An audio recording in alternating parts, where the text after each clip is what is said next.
everyone, Novels Wonderland here. Thank you all for the love and support you've shown me and the channel. Oshi no co-starring with Kana Arima. Synopsis. Yakusha means actor in Japanese. And Koyaku means child actor. Minami Yuji is 8 years old. Ever since he inexplicably transmigrated into this world, inexplicably became a child actor, and inexplicably started encountering familiar names like Arima Kana, Toyokawa Akiko, Mikado Hatsune, and seeing that they were all only 7 or 8 years old, Minami Yuji learned one thing. Never, under any circumstances, get involved with the main heroines of a drama-heavy anime. It will only bring misfortune. Chapter 1 to 18, Arima Kana, 8 years old. 3,908 words. Cut. Take a 5-minute break. That take didn't pass, Kana-chan.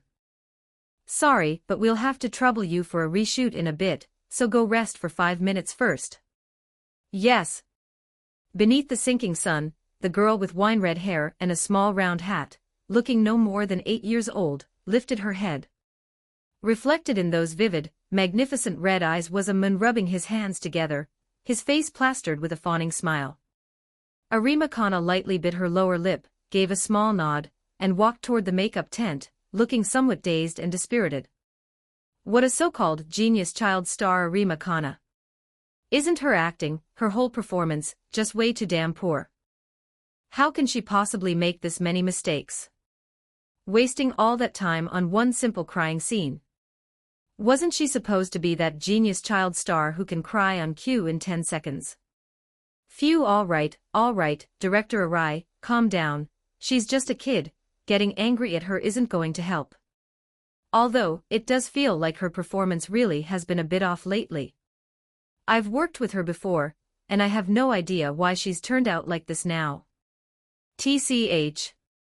If she keeps performing like this, we'll be putting cooperation with her agency on hold for the time being. Got it. Hands pressed over her ears, hiding in the bathroom, Arima Kana clenched down hard on her lower lip. Just what did acting mean to her, anyway? Standing before the bathroom mirror, Arima Kana rose onto her tiptoes, her pale, tender fingers gripping the edge of the sink as she stared at her own reflection. Short wine-red hair spilled along the brim of her hat down onto her frail, lovely shoulders. A round, well-formed child's face that seemed especially adorable. No matter where she went, this was supposed to be the perfect face for a Koyaku child actor. Only the one thing that fell short of perfection were those eyes. Those crimson eyes, once dazzling and magnificent like tiny suns, were now veiled by a faint shadow. What did acting represent to her, really? Arima Kana's plump, pale little legs lowered down from their tiptoe. She closed her eyes. Mama isn't wrong. Everything Mama does is for you. Why can't you just understand that? Her mother's voice, that shrill voice carried into her ears. Followed by the sound of a phone being dialed. Director Yamashita, do you think there's any chance you could let Kana join the cast of your new production? What? No? Why not? This is our Kana we're talking about. The genius child star of the Showa era. Damn it. That director must have something wrong with his head, or maybe he just has no skill whatsoever. In Japanese, the term for director should properly be kantoku, which also has the abbreviation D, along with AD, for assistant director later on, etc. But for the sake of comprehension I'm just using director here directly, it's only a matter of swapping the title. The noise faded from her ears. Arima Kana opened her eyes. The self who had first stepped into this industry was, without question, very happy. She had a natural gift for acting, all she had to do was casually act, put her ability on display, and she could win the adults' approval, win her mother's approval, and make everyone feel happy and joyful. Which was why she didn't understand it at all. When exactly had everything started to change? The work invitations she had once paid no mind to, the ones she could freely accept or turn down, began to dwindle. Her popularity as a Koyaku actress also began to slip. Her mother started taking out her frustrations on her. And the arguments at home grew more frequent by the day. If you can't get along well with the people around you, you can't survive in this industry. Arima Kana remembered. A certain director had once said this to her. But she had no way of grasping the deeper meaning of that sentence. That was right. She simply couldn't fully grasp it. Arima Kana. 8 years old this year. Even being a koyaku, even possessing what looked to be mature abilities, a child was still a child. Fundamentally different from an adult and incapable of bearing such heavy pressure. By the same token, a mere 8-year-old child could not possibly navigate every social entanglement of a chaotic film set with smooth, deft tact. And so, at only 8 years old, it came naturally to her to wonder whether she had simply stood out too much on set. In that case, if she matched her acting to suit the others around her, in order to make the production better and accommodate everyone, wouldn't she be able to earn the adults' praise again, just like before? Arima Kana reached out a hand. Tender pink fingers lifted the small round hat from her head. She hugged it tightly against her chest. Tears looked as though they were about to disgracefully spill from the corners of her eyes. She couldn't cry. Crying would smear the makeup on her face. Smearing her makeup meant losing more time to a touch-up. And so Arima Kana did not cry. Only after the director and production assistants over by the men's room had left did she finally step out of the women's restroom. But she had hardly taken 2 paces. A gentle, languid voice suddenly drifted toward her from up ahead. Hey! Arima Kana's footsteps halted. That was meant for her, surely. Almost reflexively, she raised her head. It was a boy roughly her own age. At that moment, he was sitting on a lounge chair off to one side, leafing through a book in his hands. Fair, healthy skin. Jet black short hair. And beneath that, a well-formed, adorable face. Arima Kana, the boy asked, closing the book at his side and rising to his feet. Yes. On any ordinary day, the Arima Kana of old would have been thoroughly displeased at having some peer suddenly address her by her full name, with such a lofty attitude. After all, she was a genius child star, a genius in the truest sense of the word. But perhaps because she was in such low spirits, she uncharacteristically didn't say much at all. No. Perhaps what was more crucial was. Arima Kana swallowed. The child in front of her, those large, black eyes lifted up at her, gave her the strange feeling that he wasn't a peer at all. He was clearly the same as her. An adorable child's face. Roughly the same age. And yet within those black eyes was something a child should not possess, a kind of maturity. Yes. Perhaps it was strange to use the word mature to describe a child who looked her age. But that was the truth of it. Arima Kana, exquisitely sensitive to acting, could feel it. The boy in front of her, on his face was not the affected, mannered maturity of a koyaku putting on the little adult act, but a real, undisguised, adult-like maturity. Arima Kana watched the boy rise to his feet. He seemed entirely unbothered by her measuring gaze. Instead, he calmly closed the book in his hands first, and then he spoke. I heard everything the director just said. Huh? Arima Kana froze for a moment. Heard it. Meaning the child in front of her had deliberately stayed here to talk to her. Did he want to watch her look humiliated? Or was it that he wanted to take advantage of her low spirits to strike up a conversation, chat with her, comfort her? Going by Arima Kana's 3 years of experience as a koyaku, it was very likely the latter. After all, she was a genius koyaku, a child star in the truest sense. Even with her fame slipping somewhat now, she still wasn't someone any random peer koyaku could just leech off of. If they could win her favor, if nothing else, dropping her name out in the world later on would significantly cut down on the bullying that was particularly common among koyaku of the same age. Once she figured this out, Arima Kana's mood lifted noticeably, a rare thing. She reached out a hand, and with an air of practiced ease, brushed back the red hair beside her ear, just about to speak. I actually don't think what the director said was wrong. Ha! The red strands she had brushed back drifted slowly down again. Her wine-red eyes widening, Arima Kana stared in shock at the boy resting his chin on his hand in front of her. What was this guy even saying?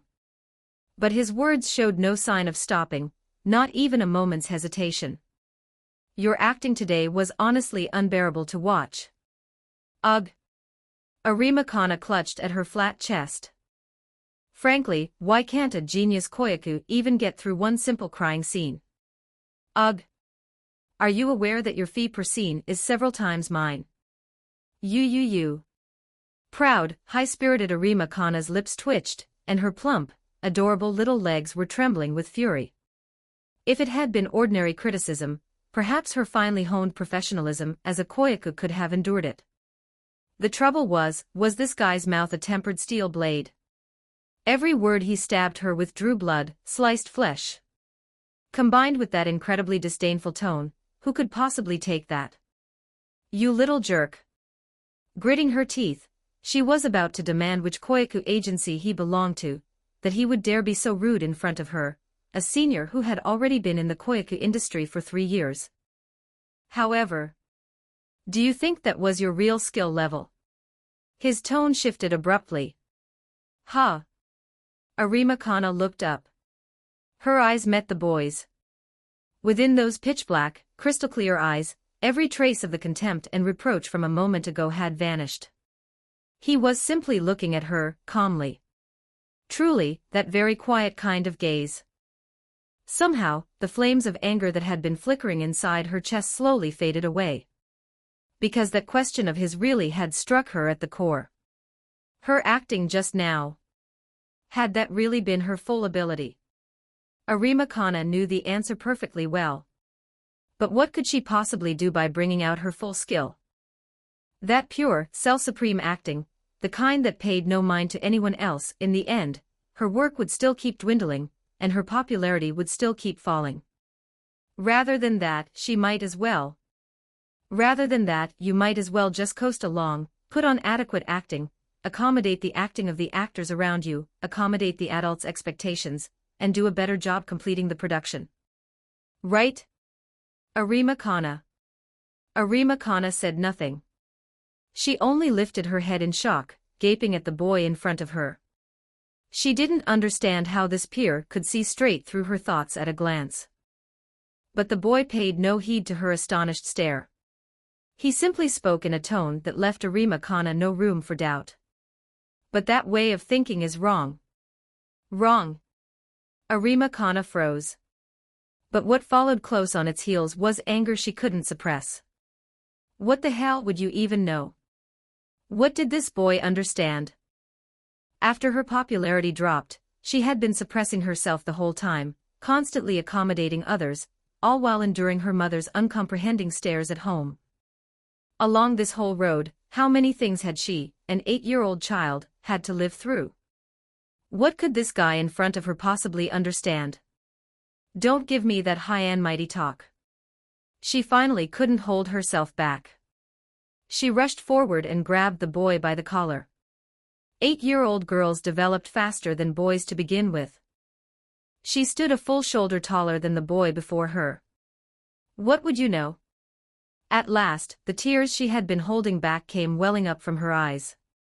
Arima Kana spoke. Her childish voice was choked with sobs. Beside her ears, even her crimson strands of hair seemed to dim. If this had been the typical male protagonist out of a light novel or anime, seeing an 8-year-old girl crying her heart out in front of him, he probably would have flailed around in a panic and then clumsily tried to console her. But the guy in front of her seemed to have no human heart at all. He merely cast her a cool glance. Without an ounce of consolation, without the slightest intention to soothe her, he spoke. What do you think an actor is? Arima Kana opened her mouth. His question was a hard one for her, all of 8 years old, to answer. But the boy in front of her went on, as if he had already foreseen that outcome. An actor is someone who brings their craft to bear for their own selfish desire. What an actor must do is not yield to the other actors, but bring out every ounce of their ability on set. An actor is someone who pulls the focus of the entire set onto themselves.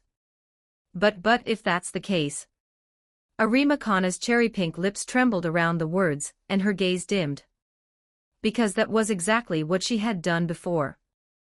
Bringing out her self-supreme acting, leaving many of the other koyaku, and even some adult actors, who shared scenes with her struggling to keep up. It was like how, when many people watched films or TV dramas, there was always that one scenario, one actor was great, and the other simply couldn't keep up with them. But so what? Arima Kana stared blankly at the boy in front of her. Directors, audiences, they only remember the actor with the better performance. He spoke in a calm tone. Yes. That was how the Japanese industry worked. Part of what Arima Kana had been thinking was right, but a considerable part of it was, without question, her getting stuck in a dead-end mindset. On a film set, social finesse, the ability to land work from directors and producers, was unquestionably top priority. After all, you could only get more audiences to know you by appearing in roles and reaching the big screen. But beyond all doubt, second priority was your own ability. When two actors had roughly equal fame and roughly equal agency backing. As long as the director wasn't blind, he would absolutely choose the one with the finer, more heart-moving performance. Suppressing your own acting. Catering to the production's level. That's nothing more than you stubbornly trapping yourself in a dead-end way of thinking. The boy looked at Arima Kana as he gave his answer. Without her even realizing it, Arima Kana's grip on his collar had loosened. She fell into silence. At 8, she really didn't grasp most of what he meant. But there was one thing she did understand. Suppressing her own ability on set, maybe that really wasn't a good thing. To put it plainly. The boy lifted his face and fixed her with that adorable face of his. Those deep eyes seemed about to draw her in. Beyond capital and connections, acting is an actor's greatest weapon. So he said. The crew exchanged greetings, the light shields were set in place, and once the cameras were positioned, the director and the production assistant sat down. White Coastline, Take 3, Scene 23, Action. Snap. The slate clapped down. The synopsis of White Coastline was actually a simple one. A young man living alone takes in an 8-year-old girl, who had previously been bullied and abused by her foster father. They come to know each other, gradually opening up their guarded hearts, until at last their feelings reach one another, and they save each other in the end. It was a very standard art film, made primarily to wring tears from its audience. And this scene was the final conversation by the sea between the young man Shunta and his daughter Yui. After the slate clapped down, the crimson sun sank. On the distant sea horizon, seagulls appeared. The black silhouettes of the seagulls in the distance first entered the frame, and then exited it. Then the young man Shunta and his daughter Yui entered the frame. The timing of the shot was perfect. Sitting before the monitor, director Arai nodded, and then couldn't help but glance again at the two figures on the screen. Honestly, the only thing he was worried about right now was Arima Kana's performance. After all, this genius child star had genuinely disappointed him in everything up to this point. It was for her acting that he had paid such a heavy fee to invite her on board, 2 months, and even given her the lead role. But her performance had let him down enormously.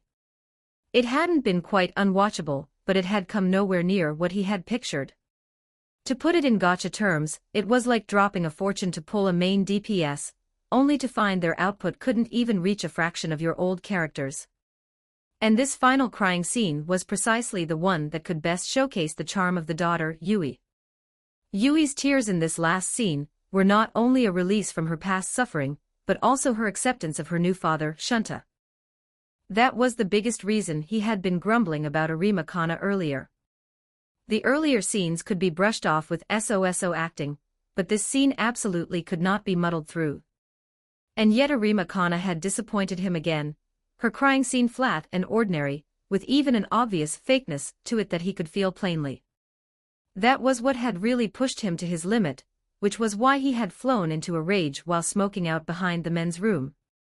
I hope this time she won't let me down. Watching the girl on screen, her wine-red hair fluttering in the sea breeze, Director Arai kept his eyes fixed on the monitor.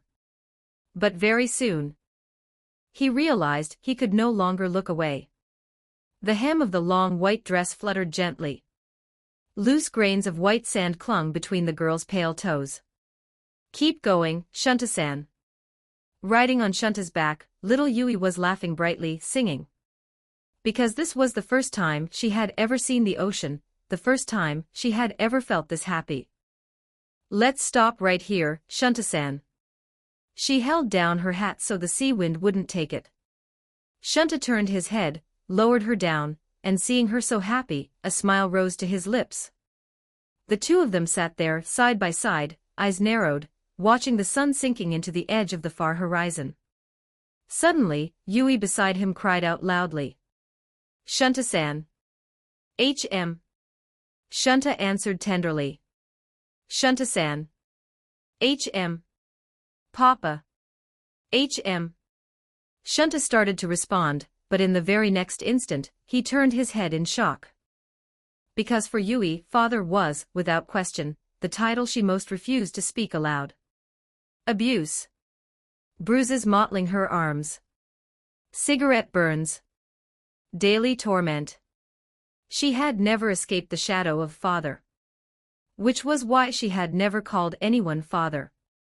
But now. He turned his head. She was looking at him too. Up close, the red-haired girl sat with her arms hugged around her knees, her face turned to the side. The sea breeze drifted through her long white dress. Her tender child's face, beneath the sinking sun, was as beautiful as an oil painting. And yet her bright eyes had curved up in the faintest of smiles. Crystal-clear tears slid down from the corner of her eye. She was clearly crying. And yet she seemed to be smiling. The young male actor playing Shunta went still. Director Arai, whose face had been full of impatience only moments before, rose to his feet. Eyes wide, he stared at the scene. Only at this moment did he finally understand what the industry meant when they called her acting as dazzling as the sun. Everyone fell silent. Then, at last, came the director's excited voice. Cut. Cut. Cut. That one's a wrap. At the wrap party, wearing a child's formal dress with a corsage pinned to her chest marked roll of yucca, Arima Kana scampered over to Director Arai. Director Arai. Oh, it's Kana-chan. Your performance today really was excellent. Is there something you need? Director Arai smiled in greeting. Although Arima Kana's earlier performances had only been passable at best, her work in that final scene today had been so utterly stunning that even he couldn't help but marvel at it. On that single shot alone, he was confident it would land among the top 10 shots in this quarter's film magazine selection. But at the same time, he was a little speechless, so you can pull off that level of work, and yet this is what you gave me earlier. Were you messing with me on purpose? I wanted to ask the other Koyaka kid, where is he? Breathless, Arima Kana forced a gulp of air down her throat, her face full of urgency as she put forward her question. The other kid. Caught off guard by her sudden question, Director Arai paused for a moment. Then it dawned on him. Kana-chan, you mean the boy who played Shirai, right? White Coastline had only 2 child roles in total. The first was Yui, played by Arima Kana herself. The other was the boy Shirai, who, at Yui's elementary school, helped her fit in with her class. Arai actually had a fairly strong impression of that male Koyaku. After all, the boy was good-looking, and his acting was quite flawless. Even with only 1 or 2 shots to his name, he had left a deeply memorable impression. But unlike Arima Kana, a top-tier Koyaku with name recognition outside the industry, the boy was merely a minor Koyaku, and so Director Arai really hadn't paid much attention to his name. It was one of the more brutally realistic phenomena in the industry. A minor Koyaku with no resources, no capital, and no agency backing was worth less than the name Arima Kana itself. Director Arai scratched his head. What was his name again? I remember his performance was pretty good. I'm even thinking about working with him again next time. Takajiku, bring me the cast list, would you? Yes, Director Arai. Beside him, the assistant director rummaged through his shoulder bag, pulled out the list, and handed it to Director Arai. Seizing the moment, Arima Kana hurriedly squeezed in beside Director Arai. She rose onto her tiptoes, tiptoeing as hard as she possibly could. Only then was she finally able to squeeze her head in close enough. She still remembered, even now, what that boy had said to her earlier. Beyond capital and connections, acting is an actor's greatest weapon. And then, she caught sight of his name. She read it out, character by character. Minami Yuji. Chapter 2, Survive in the Industry, 2,976 words. Phew. Setting down the copy of an actor's essential cultivation in his hands, Minami Yuji wearily lifted his fingers and rubbed at his temples. Minami Yuji, age 8 this year, was a transmigrator. Only, unlike the countless other transmigrators out there, great and small, he belonged to the womb transmigrator variety. He had to admit, those first days right after the womb transmigration were truly a tale of blood and tears. A newborn child couldn't control the waves of sleepiness that washed over him. He spent basically the whole day, morning to night, in bed. Counting generously, his waking hours added up to maybe 4 hours total a day, and even then he had to close his eyes again every half hour. His limbs were so weak that, lying in bed, he couldn't even turn his body over freely. Fortunately, the one upside of possessing an adult soul was extremely strong adaptability, truly very strong. About 2 days into his womb transmigration, watching, with no expression on his face, the nurses playfully teasing him with their hands, Minami Yuji had more or less pieced together his surroundings. First, he had apparently transmigrated. Second, this place didn't appear to be the heavenly empire, it seemed to be Japan. As for the Japanese language, in his previous life, he had occasionally been sent to Japan on business trips for work. So while his Japanese wasn't exactly fluent and smooth, handling most everyday conversation was no real trouble. The last point, and the most crucial one, was he had somehow, inexplicably, become an orphan. This wasn't to say his parents had ascended to the heavens. It was that his parents simply couldn't be found at all.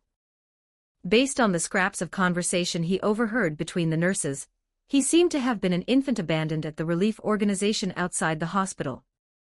By the look of it, his birth mother fell into that oh yes, oh my category of good girl in Japan. That kind of young woman was surprisingly common. They wantonly enjoyed their youth in certain places, and then abandoned their innocent children, dusted off their hands, and went right on enjoying their own lives. Fortunately, Minami Yuji's birth mother had retained one tiny scrap of conscience, and hadn't tossed him into one of the public toilets you could find everywhere. Instead, after giving birth to him, she had quietly placed him at the relief organization outside the hospital. A little conscience, but not too much. And so, with the support of the relief organization and beneath the alarmed gazes of the nurses, Minami Yuji grew up smoothly to the age of 2, and just as smoothly became a local celebrity. Yes, a celebrity.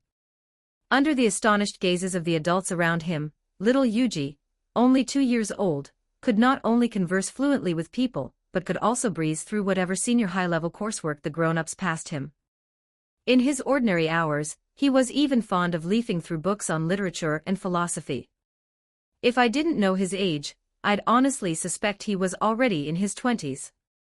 The director of the rescue organization gave that assessment to others. Meanwhile, Minami Yuji himself had no intention of hiding his extraordinary nature. At 2, and already capable of fluent conversation, he was naturally transferred to a nearby orphanage, placed in the care of Director Minami Mao for his education. But it didn't take long for Minami Mao to realize something. This child was simply not someone she was equipped to teach.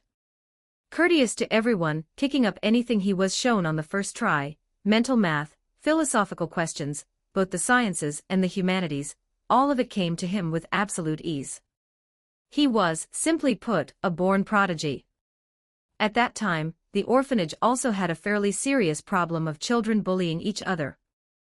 Minami Mao and the other adults were all aware of it. But every time they tried to get to the bottom of it, the victims would always shrink back and refuse to speak up. This gave the director and the others a tremendous headache. Then, within a week of Minami Yuji's arrival, several of the ringleader bullies collapsed in tears in front of Minami Mao, snot and tears mingling together, taking turns admitting their wrongs and apologizing to her. Looking at the children crying in a heap before her, their faces full of fear, Minami Mao opened her mouth, her eyes drifting involuntarily over to the other side, where Minami Yuji sat under the shade of a tree, chin propped in his hand, expressionlessly flipping through a book, and she swallowed. To this day, she still didn't understand what Minami Yuji had done. All she knew was that, from that point on, whenever a troublemaker child was transferred into the orphanage, within a day or two, or at most 2 or 3 days, they would, without fail, come to her on their own and bow their heads in admission of guilt. And so, in practical terms, Minami Yuji had become the orphanage children's supreme commander. To the point that, on ordinary days, most of the children couldn't even look at him without an inexplicable awe in their eyes. As a result, Minami Yuji quickly became a favorite at the orphanage director's side. Basically any charity-related social engagement she had to attend, she'd bring him along. There was no helping it, little Minami Yuji was simply too useful. He was particularly good at conning, con isn't quite the right word here. As the poor little thing role at a charity function, Minami Yuji was just too skilled at wringing tears out of other people. Time passed, the years slipped by like white horses through a crack, and now the moment had arrived at today. Minami Yuji, age 8 this year. And the most crucial thing was, through systematic study, your acting skill has improved by a small increment. Your skill, acting has leveled up. Current level, LV8. Acting trait unlocked, born star. Oh? Minami Yuji, who had been listless for ages, finally took some interest. This trash heap of a system had actually given a notification today, a rare thing. He extended his finger out in front of him. An exceptionally simple, pale blue light screen unfolded itself horizontally before him. Cultivation user, Minami Yuji. Life stats, intellect 8, appearance 9, athletics 8. Currently cultivated skills, study LV8, acting LV8, modern mixed martial arts LV9. Currently unlocked traits, 1 study maniac, addicted to learning, you possess the ability to rapidly pick up any skill. 2 superhuman physique, 3 years of athletic training, your physical conditioning surpasses that of most adults. You possess extraordinary dynamic vision, recovery, and stamina. 3 born star, this is the fruit of your hard work. You who have polished your craft day and night, are beyond doubt a true natural born star. The moment you step onto the acting stage, your performance will draw the attention of every soul present. Limit mode, not activated, activate. Yes/no. Cultivation game evaluation, good heavens. As a human being, you are already a sufficiently perfect creature. Just how much more perfect do you intend to become? Minami Yuji's gaze skipped past these miscellaneous options and lingered on the cultivated skills row. Acting at LV8, huh? He let out a satisfied breath and stretched himself out broadly. Then he kept looking at the stat panel in front of him, and the longer he looked, the more the corner of his mouth twitched, his face filling with distaste. There was nothing strange about Minami Yuji reacting this way. Because if you only looked at the gorgeous numbers on this system page, perhaps some people would assume that having this system meant his life was already completely smooth sailing, nothing but a flat road ahead. But in reality, that wasn't how it worked at all. Because this cursed contraption and your average system, show me your limits, wave of the hand stat allocation system, were 2 entirely different beasts. This one leaned much more toward the Minami Yuji, show me your limits type. The specific procedure required Minami Yuji to first set a target skill to cultivate. For example, the direction Minami Yuji had set his system toward was acting. As a result, Minami Yuji, the user, had to work hard to learn everything related to acting. It was sort of like a game. As long as Minami Yuji was willing to put in the work to grind mobs and clear dungeons, he would definitely earn experience points related to acting. At this point, someone surely had a question. If Minami Yuji slacked off and lazed around without learning anything, what sort of system support would he get? Sorry, no such luck. If he didn't actively go out and learn, he naturally got nothing. That might sound like a stating of the obvious, but applied to something as lofty-sounding as a system, it was a different story. The kinds of things other web novel protagonists could handle with just a wave of the hand, and a few free stat points, Minami Yuji had to study until he was practically coughing up blood to achieve. In other words, beneath each gorgeous row of data Minami Yuji had on his panel was the sediment of his sweat and blood across days and nights. The study skill at LV8 had taken Minami Yuji 2 years, and he'd nearly studied himself to puking before he managed to light it up. Modern mixed martial arts at LV9 had taken Minami Yuji a full 3 years. With a pair of iron fists, he'd beaten countless troublemakers in the orphanage to tears. You could say he'd fought his way from the east wall of the orphanage all the way to the west wall, and when there was no one left to fight, he'd been reduced to drilling on his own every day. Including his current acting at LV8, that too, had been unlocked only after Minami Yuji came to Tokyo and put in half a year of study, day and night, paired with the study maniac trait. All these various results were indeed related to this devilish system, but the connection wasn't actually all that strong. Because as long as you didn't bother to study hard, this system was, in effect, non-existent. Of course, that wasn't to say this cultivation system was bad. On the contrary, the variability of effort always yielding reward was, in itself, already terrifying enough. After all, in this world there are plenty of things where, even if you put in the effort, you don't necessarily get rewarded for it. Leaning back in his lounge chair, Minami Yuji raised his gaze. Back when he had first transmigrated into this world, he had already begun to notice certain things. For instance, that idol with the surname Hoshino, who was discovered by fans murdered in her own home. Or for another example, Sakurajima Mai, a wildly popular child star whose fame was at its zenith.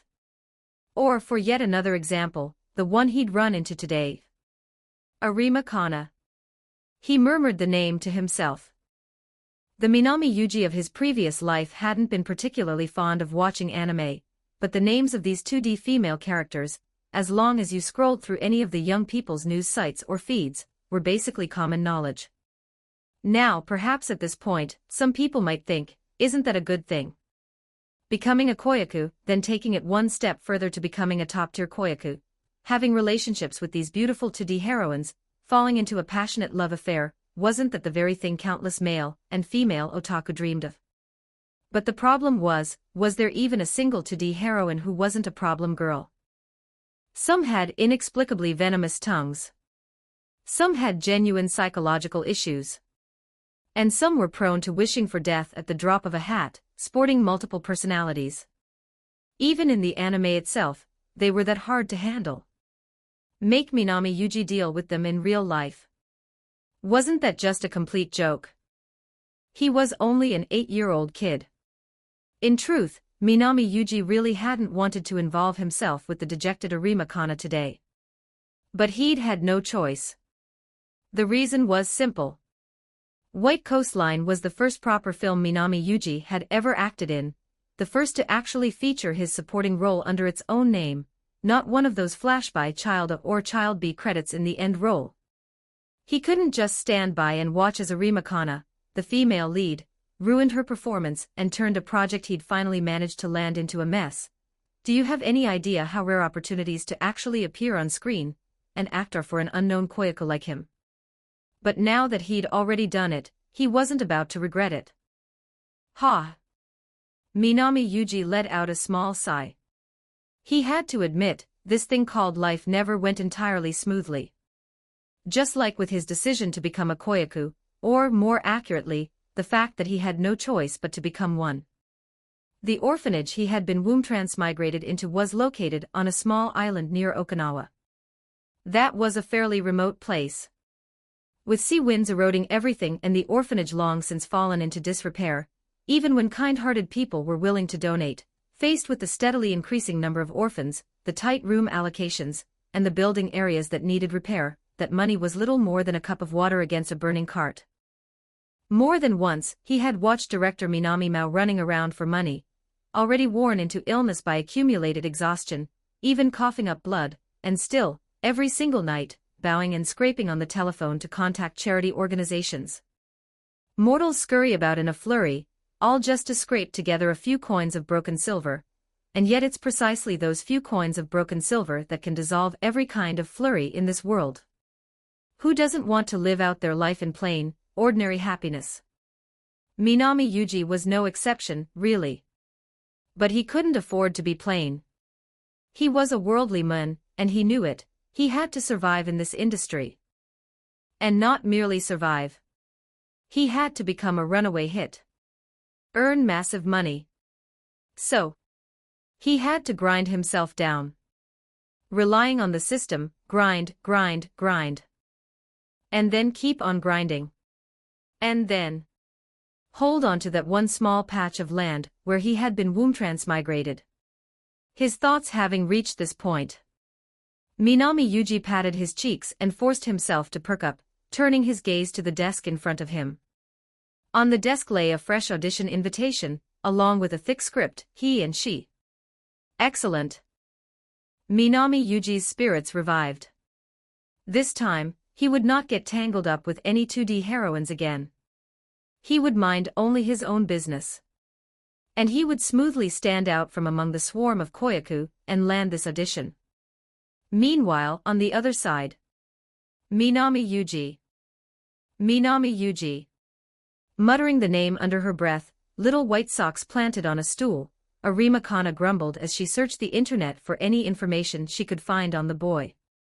The reason she was searching for that guy was that, by any measure, he had done something incredibly rude to her. Yes. Every time she thought of what had happened today, Arima Kana felt absolutely furious. Those round little cheeks of hers puffed out with a pomp, just like a hamster's. For the first time someone had stared at her with that kind of disgust all over his face. And then lectured her at length from such a high and mighty perch.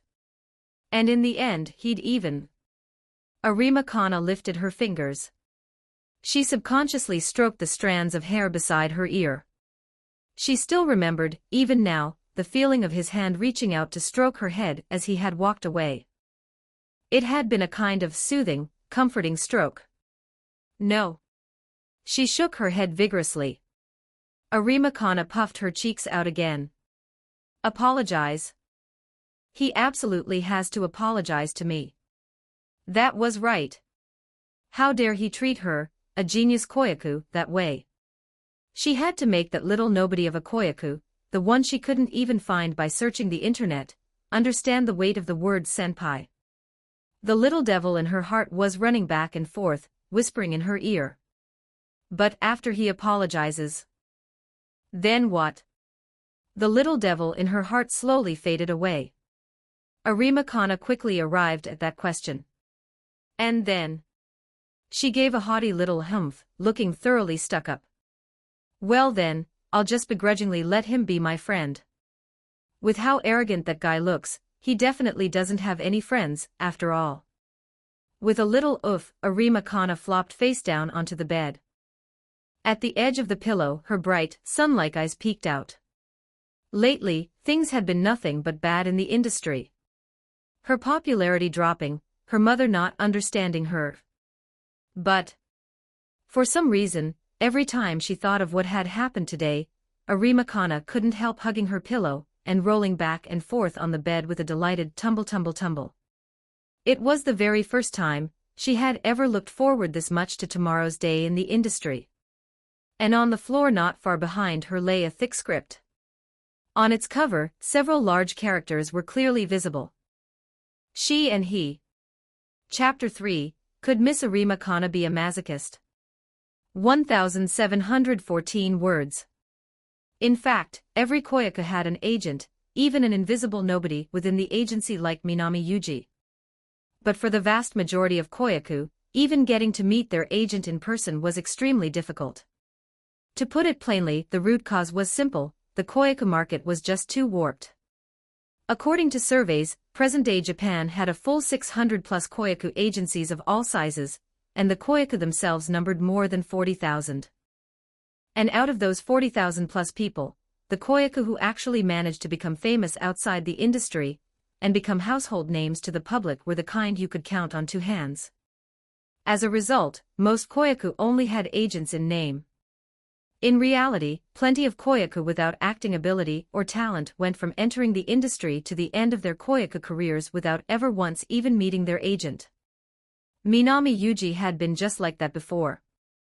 On ordinary days, going to the agency basically meant cramming into a single car with a huge pile of other koyaku. Fortunately, drawing on a grown-up's eye and a grasp of how people worked, on one film set he'd had a chat with a certain producer who took an interest in him and recommended him for the auditions for White Coastline and She and He. Otherwise, Minami Yuji right now would still be the kind of koyaku who crams into a shared car and never sees his agent. Still, while the situation had improved, it hadn't improved by all that much. Closing the She and He script, Minami Yuji expressionlessly turned his head to one side. On his left was a girl koyaku, bawling from stage fright, clutching at her mother's sleeve and refusing to let go. On his right was a boy koyaku, completely stunned silent by the audition's solemn atmosphere. Ah! By the smell of things, it looked like he'd even gotten so scared he'd peed his pants. What torture! Minami Yuji remained expressionless. Lots of people had some inexplicable fantasy about koyaku, that they were mature, capable, that even at such a young age they could do an adult's work, and not get stage fright in front of the camera. But in reality, that was not how it worked at all. Stage fright and fear, emotions melting down on set at the drop of a hat, needing a parent on hand for moral support, completely unable to memorize long lines at 5 or 6 years old, that was the real portrait of most koyaku. Which made sense, of course. After all, the kind of koyaku who could perform themselves perfectly in front of a camera were basically all prodigies whose names had already spread outside the industry. Yet even so, most koyaku still needed a parent at their side, and for a small subset, the parent was the agent themselves. Arima Kana, whom Minami Yuji had run into yesterday, was a case in point. Her own mother served as her agent, and yesterday she'd been on set putting on the flattering smiles for the director. Ah, no. Minami Yuji shook his head. Hadn't he already said he didn't want to get involved with any anime heroines? So why was he thinking about them again? Right, better to just behave, and read the script. Minami Yuji expressionlessly began leafing through the script again. Hey! A clear, familiar voice, carrying that distinct I am supreme aura, suddenly rang out beside him. Minami Yuji didn't react. That couldn't possibly be addressed to him. Generally speaking, no one was willing to strike up a conversation with a minor koyaku like him. Hey! I'm talking to you.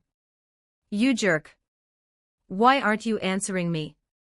The tone of the shout seemed to have a thread of anger laced into it. Yes, hurry up, find whoever it is you're looking for, and then go. That was what Minami Yuji was thinking. Me? Nah. Me? You? Gee. I am talking to you. A set of plump pink, tender pale fingers suddenly thrust out from in front of him, and pushed the script down. Minami Yuji let out a helpless sigh and lifted his head. Standing in front of him was none other than the wine-red-haired Arima Kana. At this moment, she was holding her script clenched in her right hand, her other arm braced on her hip, glaring at him with very obvious displeasure. By the look of it, in Miss Arima Kana's worldview, the option of someone is ignoring me on purpose simply didn't exist. And what's more, Minami Yuji could clearly sense that every curious gaze around them had now turned and locked onto the pair of them, accompanied by whispered murmurs. Is that Arima Kana? The genius child star who can cry on cue in 10 seconds. She really is so cute in person. And that little boy in front of her is really good looking too. Could he also be some famous koyaku from a big agency? Minami Yuji. Minami Yuji didn't dislike being noticed, but being noticed this way. Honestly, by any measure, it gave him a bit of a headache. Not to mention that he genuinely couldn't fathom why Arima Kana, this notoriously difficult-to-date heroine, would have set her sights on him, much less actively come over to start a conversation. Hadn't he just absolutely torpedoed a whole wave of her affinity points yesterday? The disdainful face. The lecturing. The reproach. He'd basically stopped just short of pointing right at Arima Kana's nose and snapping at her. Wasn't this latest disaster a problem with your acting? Miss Arima Kana. Are you a masochist? Actually, that was a real possibility. As for the anime Oshi no Ko, the Minami Yuji of his previous life hadn't actually sat down and watched it, but he had occasionally scrolled past plenty of explainer videos analyzing the character Arima Kana. Back when he'd scrolled past those, Arima Kana had left him with a strange impression. If you asked Minami Yuji to put it into words, then it would probably be a red-furred Shiba Inu, a Shiba Inu in the most literal sense. After all, in the original work, it really wouldn't be an exaggeration to say that the Arima Kana standing in front of him was played like a fiddle by the male lead, Aqua Hoshino. What had impressed Minami Yuji the most was perhaps Arima Kana's career switch from actress to idol. Many people who watch Japanese anime might have a skewed impression of the idol profession. They might think it looked dazzling and glamorous on the surface. But in reality, professions like idol and model sat near the bottom of the food chain in this enormous industry, to a degree that bordered on universal contempt. After all, most idols were industrial assembly line products, from makeup to dance training to vocal coaching. In Japan it was all turnkey production. Once one batch went out of fashion and stopped making money, you just swapped them out for the next batch. Therefore, unless the financial backers were bringing money into the production, most TV drama and film directors would much rather cast ordinary actors than idols. After all, most idols could handle a bit of singing and dancing well enough, but when it came to actual acting, then it was a completely different story. In the industry, most idols were assembly line products, no acting skill to speak of, no command of dialogue to speak of. Idols like Ai Hoshino really were few and far between. So putting an idol into a production would only turn the film or TV work into a complete mess. You could see this from the fact that most of Japan's top-tier idols all wanted to cross over into careers as singers or actors. The standing of the idol profession in the industry really was that low. And so in Oshi no Ko, when Arima Kana made the career switch from actress to idol, she really had taken an enormous amount of resolve to do it. And what came afterward? Aqua Hoshino, his eyes clouded by hatred, scattered all manner of lies in his pursuit of revenge, and along the way, unwittingly hurt Arima Kana over and over again. Granted, from Aqua Hoshino's standpoint, avenging his mother was an entirely normal thing to do, and no one had the right to condemn him for it. But what about thinking about it from Arima Kana's standpoint? For the sake of the person she loved, she'd demoted herself from actress to idol, yet after actually becoming an idol, she'd watched him suddenly appear on a variety show to publicly announce a romance, then been abruptly informed that the relationship was confirmed, then been pushed to the sidelines, and when they finally met again, Aqua Hoshino had already been reduced to a corpse. Even with all of Aqua Hoshino's various attempts to make amends along the way, in the moment Arima Kana saw Aqua Hoshino's corpse, what was she supposed to feel? Minami Yuji would put it this way. In Oshi no Ko, Aqua Hoshino may have done right by everyone else, but he had unquestionably done wrong by Arima Kana, the one who had stayed by his side watching over him the entire time. And yet, of all things, Arima Kana was utterly devoted to this blonde male lead, practically the textbook example of an iron-hearted Shiba Inu and a simp. Even that director within the story, the one who'd nearly pulled the casting couch routine on Arima Kana, had been so taken aback by her attitude that he'd found it both amusing and exasperating, finally remarking, "Hung up on a man who has a girlfriend for a full year, and you can still get this worked up over it." All of the above considered, Minami Yuji couldn't help glancing at the Arima Kana standing in front of him. This Miss Arima Kana wouldn't actually turn out to be a closet masochist, would she? The more she got picked on, the more she liked the person doing the picking on. Chapter 4, A Dull, Silly Smile. 1919 words. You're here for the audition too, right? Minami Yuji. Watching Arima Kana plop down beside him without the slightest hint of reservation, Minami Yuji genuinely wanted to ask her whether she was this familiar with everyone she met. But never mind. Minami Yuji hadn't sunk so low as to snap back at an 8-year-old girl over every little thing. So he simply nodded. The tone was neither particularly warm nor particularly cold, just ordinary conversation. But Arima Kana seemed to have taken an interest. You really are here for an audition? Which role are you trying out for?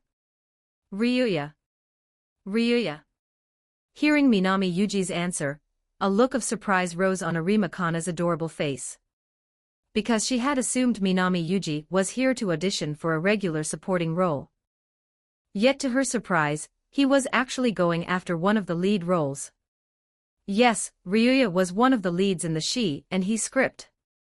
She and He told the story of a stepmother and father who'd abandoned their children, leaving the older brother Ryuya to take his younger sister Junko, 1 or 2 years his junior, and travel from the city to the countryside in search of their birth mother. It belonged to the small-budget road movie genre. But even so, this was a film with a budget of 130 million yen, the kind that would go onto the big screen and play in cinemas everywhere.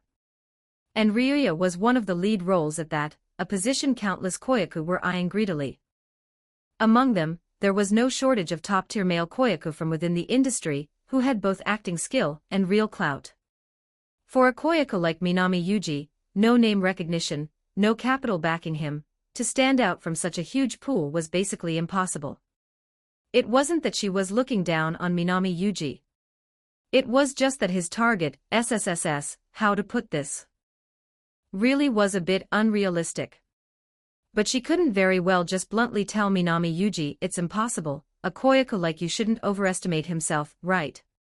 Sure, she had a sharp tongue and couldn't keep her thoughts to herself, but she wasn't quite that bad. So all she could do was open her mouth and stammer, that's quite the ambition, you know. Gee, good luck. And then she watched as Minami Yuji rubbed his temples and spoke. While I appreciate the attempt at comfort, your half-baked little save actually made me sound way more pathetic, really, don't do that. Which, to be fair, was exactly what it sounded like. It was like in some FPS game where you were already 0-13, hadn't landed a single shot, your performance basically a charade of pretending to be human, and your teammate kept dryly going, "Aw, what a shame, bro," making you want to fire back. A shame how exactly? Arima Kana clearly felt awkward too, and could only cough once. And besides, that good luck had zero conviction behind it. Aren't you supposed to be a genius child star? You can't even fake a cheerful demeanor. Arima Kana opened her mouth, her face flushing slightly. That's not how you comfort someone at all. Do I really have to teach you how to comfort people? What are you, an 8-year-old? Woo! Slapped across the face by this string of attacks, Kat Kana finally couldn't hold back her trademark ha-puffing. Woo! This guy. She had literally been trying to comfort him. But this guy. Why was he suddenly putting on that high and mighty attitude and starting to lecture her again? And besides, she literally was an 8-year-old kid. Yep. This guy was awful. You little. A cross-shaped angry vein popped out on her adorable temple, and she was just about to blow up. But still, thank you. Minami Yuji lifted his head. Yes. Those words really had come from Minami Yuji's heart this time.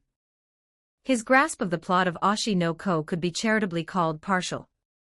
But Arima Kana, a genius child star, had been willing to set aside her stature and try to comfort a no-name koyaku who had nothing to do with her, with no track record to speak of, that alone was enough to show she was actually a very kind person. Ah! This sudden thank you, like a fastball straight down the middle, instead left Arima Kana a bit at a loss. Especially with Minami Yuji's eyes fixed seriously on her own.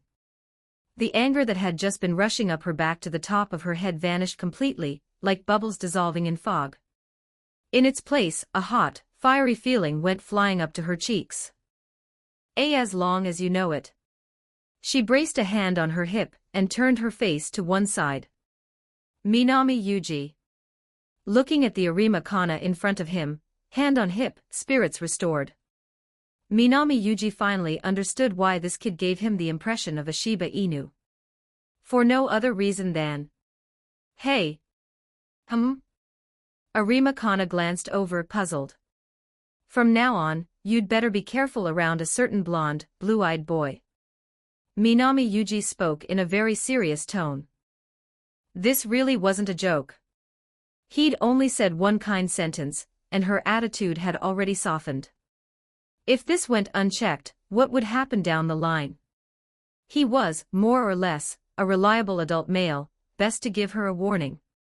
The tone was so serious that Arima Kana couldn't help but blink, then ask back curiously, why? Because there are bad men in this world. Not everyone is like me.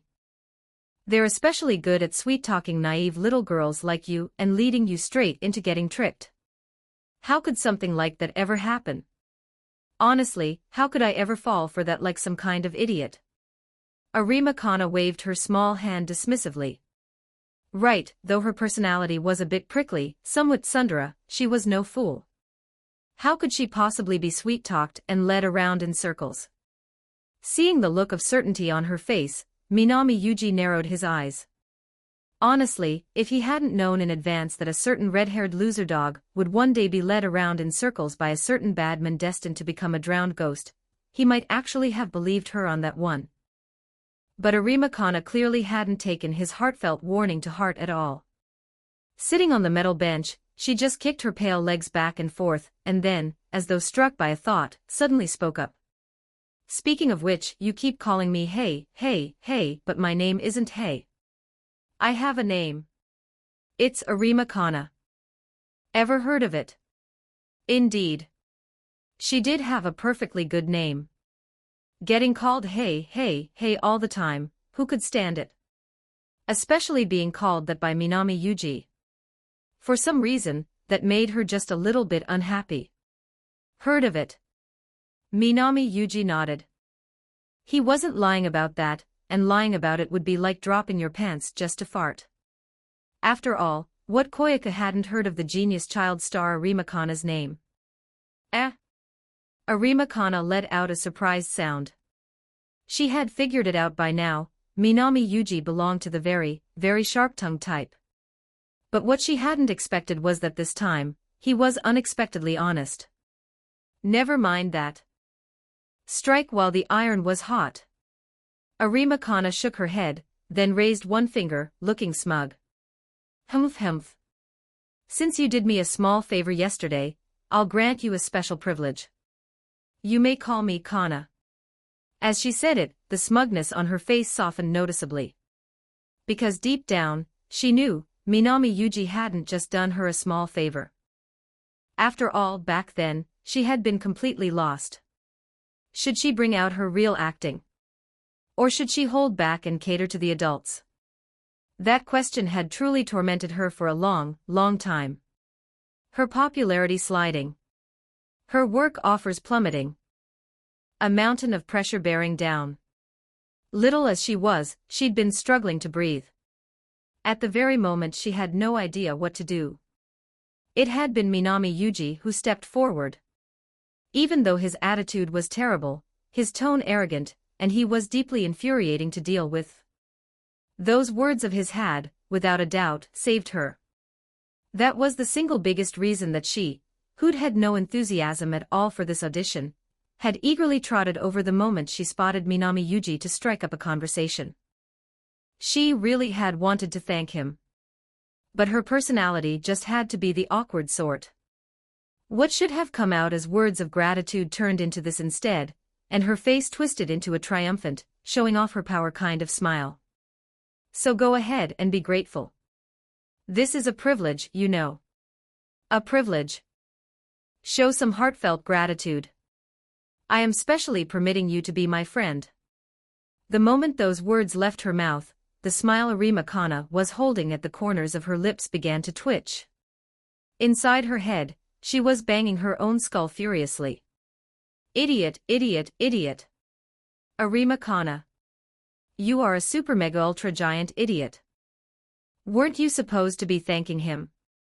Why couldn't you just honestly say what you actually wanted to say? She let out an inner wail, her wine-red eyes darting anxiously to steal a glance at Minami Yuji's expression. As far as she could tell, getting talked down to with such a high and mighty tone, even Minami Yuji would probably take offense, right? But once again, the result was beyond Arima Kana's expectations. Minami Yuji's head lifted slightly above his script. Don't worry, Arima, I'm not upset and I'm not offended.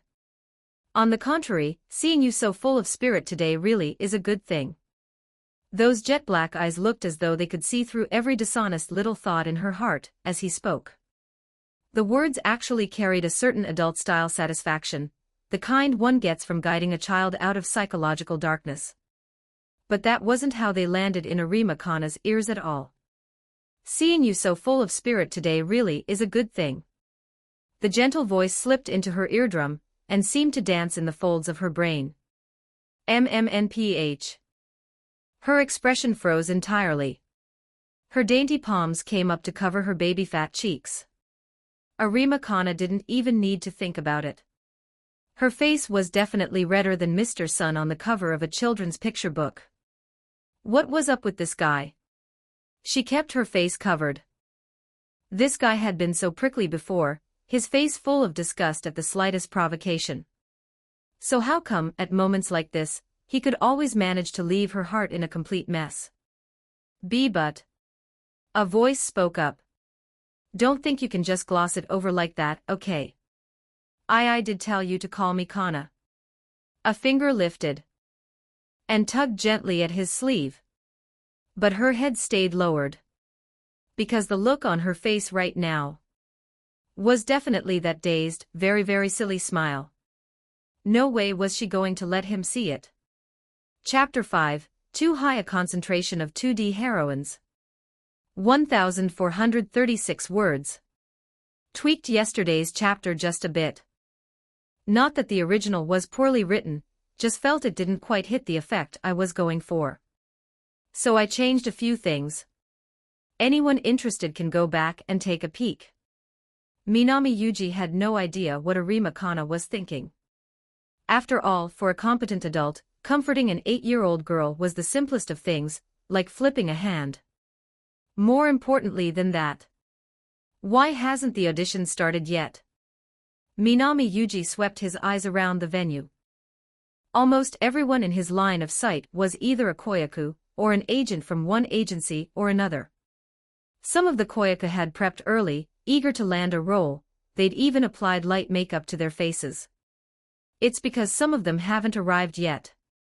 Arima Kana, having now collected her emotions, saw that Minami Yuji looked a touch curious and volunteered the information. There's still more. Minami Yuji turned his head, more or less surprised. This was actually the first audition he'd attended since becoming a koyaku. Until now, he'd basically just played Child A/Child B/Child C/Child D walk-on roles, so he didn't have a clear sense of the typical scale of an audition like this. Mainly because the audition venue was already nearly packed to bursting. And Arima Kana was telling him there were still more people on the way. Hearing Minami Yuji's response, Arima Kana had originally been about to just explain it straight to him. But then a thought struck her. Ever since she'd first met Minami Yuji, the boy had pretty much always been the one holding the initiative. That just wouldn't do. She'd been in the koyaku industry for 3 years, by that seniority alone, she was undeniably Minami Yuji's life senpai. Where in this world was the senpai who let themselves get pushed around by their junior? So her pretty big eyes rolled mischievously to one side. Ahem. Yuji. If you ask me very nicely, and you call me Kana, then this senpai of yours might just begrudgingly explain it for you. Arima Kana, making her first ever attempt to seize the initiative in front of Minami Yuji. Come on, come on. Hurry up and ask me. However. Is that so? Then never mind. Minami Yuji rose to his feet without even half a second's hesitation, so completely that the corner of Arima Kana's mouth, which had just barely begun to curl up, froze in place, replaced by a thick wave of stunned disbelief. Wait. Why? Lips twitching, she grabbed onto Minami Yuji as he stood up. Right? Why? She could clearly tell that Minami Yuji had been curious. How could he just refuse to take a bite when the answer was being handed straight to his mouth? Because Arima looked extremely pleased with herself, and that honestly kind of pissed me off a little. Minami Yuji propped his chin on his hand expressionlessly, his black eyes locked on Arima Kana. On any other day, Arima Kana would absolutely have shot back at that line without a second thought. But for some reason, Minami Yuji's gaze settled on her. Even she, billed as a genius koyaku, couldn't help shrinking her shoulders. This guy in front of her was honestly something else. He was clearly just a kid, the same as her, and yet he could always exude a pressure that not even adults could match. She really had no choice. Oh okay then, how about this? You can just call me Kana. Just call me a cute little Kana-chan, once and I'll explain it to you, okay? Surely that would work, right? She'd already made quite the concession. However. Then ask me to. Why is this turning out this way? The reversal of offense and defense was happening so fast that Arima Kana was left almost dumbstruck.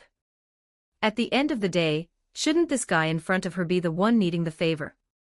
Why was he speaking down to her with such a high and mighty attitude? Where on earth was he getting all that nerve from? Are you going to ask me to or not? This is your last chance, by the way. Without even letting Arima Kana think it over, Minami Yuji landed another heavy blow without hesitation. You. Maybe Arima Kana really did come preloaded with some kind of loser dog quality. She let out a small whimper, lowered her head, and looked for all the world like a defeated cockfighting rooster. Please. Good. Kana, now you can explain, can't you? Hearing Minami Yuji's words, the corners of Arima Kana's mouth twitched. She had completely achieved her goal, but somehow it felt as though she'd just lost. Whatever. Shaking her head vigorously to fling that little episode right out of her brain, Arima Kana raised a finger, and began to explain it for Minami Yuji. Koyaku auditions and adult auditions really are different, and the biggest difference is the sheer number of koyaku.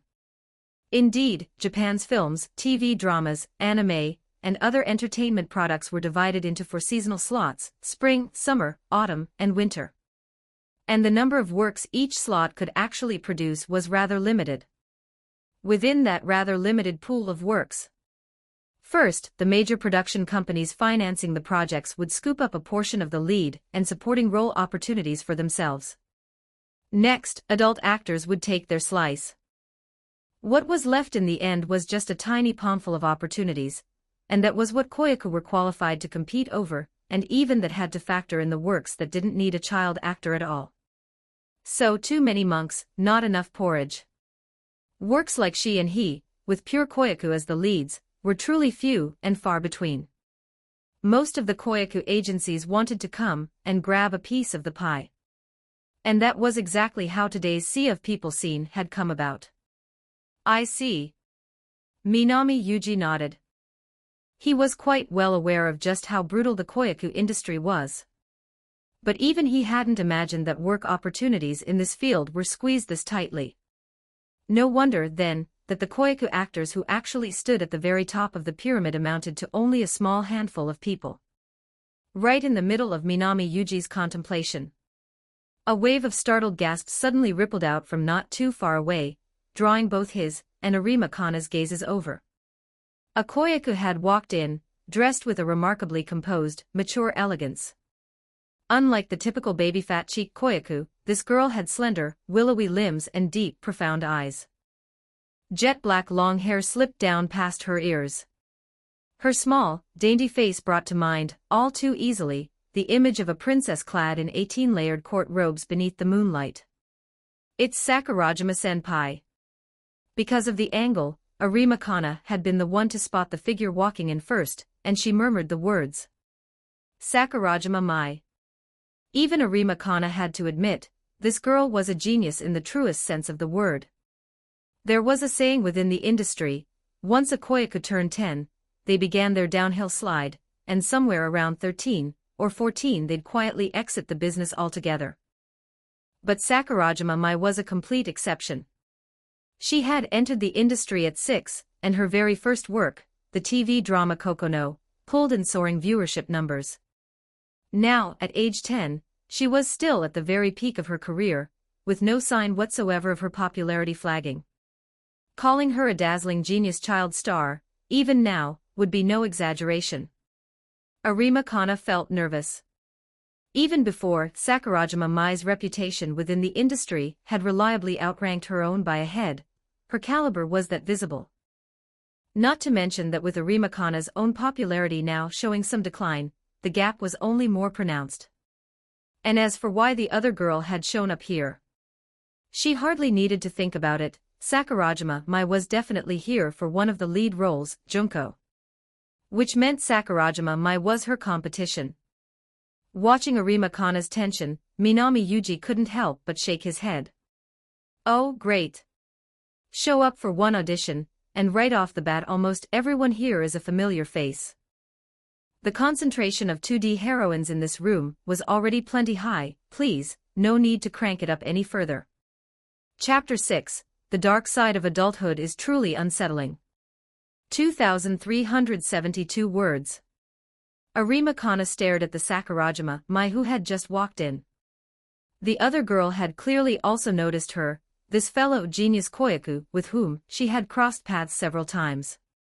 Then, right in front of Minami Yuji and Arima Kana, she turned her head, said a couple of words to the manager at her side, then pointed in the direction of the two of them.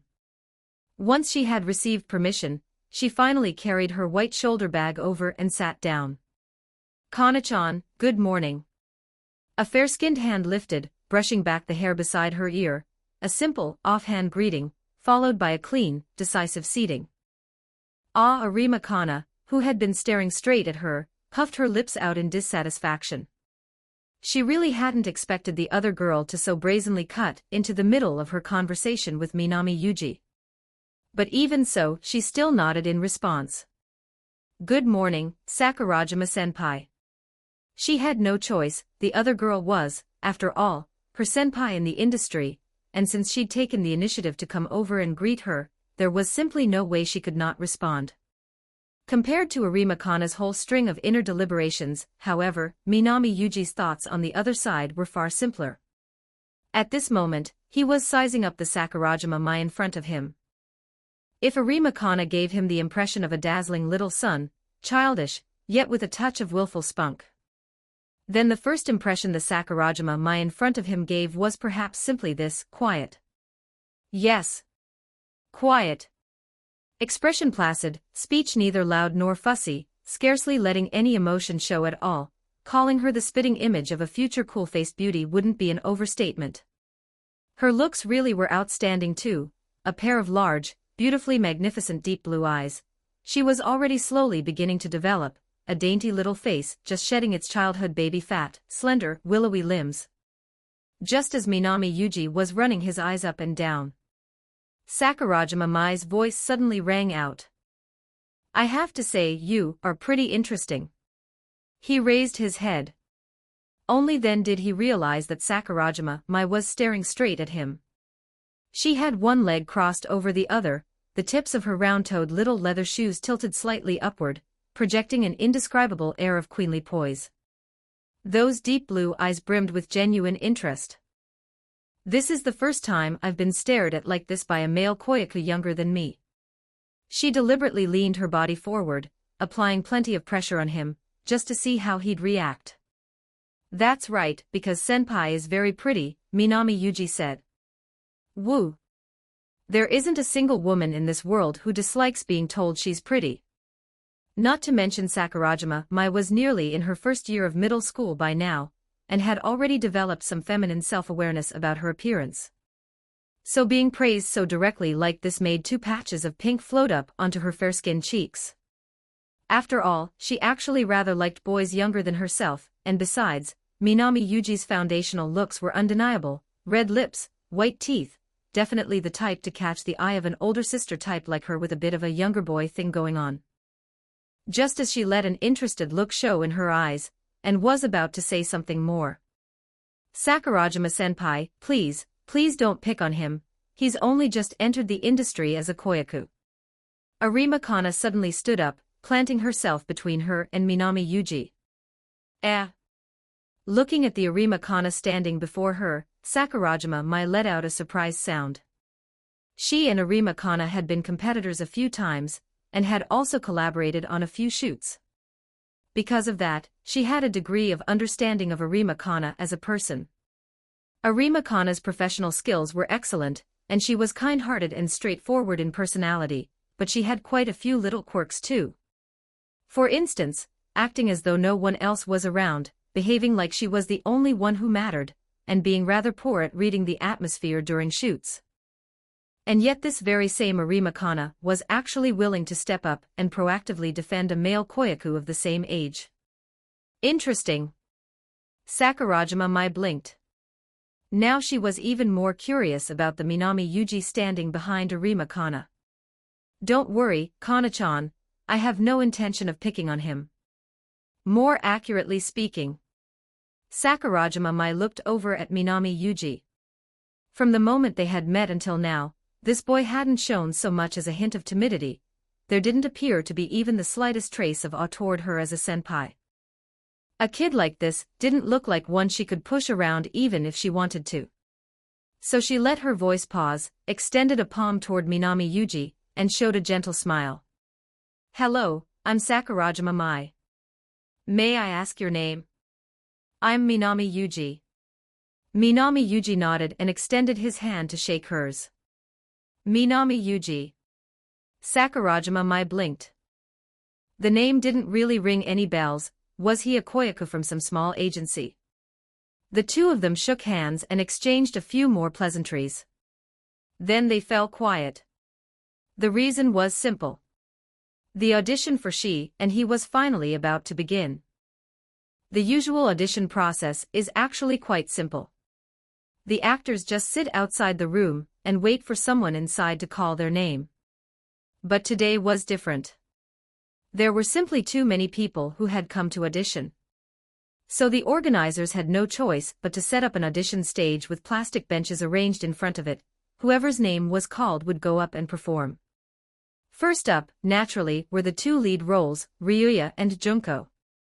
Junko's audition came first. Truthfully, this was Minami Yuji's first time seeing a real-life audition. He was rather interested in it, and couldn't help glancing over a few extra times. But as he watched on, Minami Yuji couldn't help but pull his gaze back. The reason was simple. These koyaku's acting skills really were too poor. Some of the koyaku were already monotone reading their lines, and even more outrageously, there were ones who actually forgot their lines. Their facial expressions were stiff too. When they smiled, it looked uglier than crying. If translated into the levels within the system, the average acting level of these koyaku probably fluctuated somewhere between LV3 and LV4. The only two who surprised Minami Yuji were, as expected, Arima Kana and Sakurajima Mai. Maybe it was the bonus from the 2D heroine trait.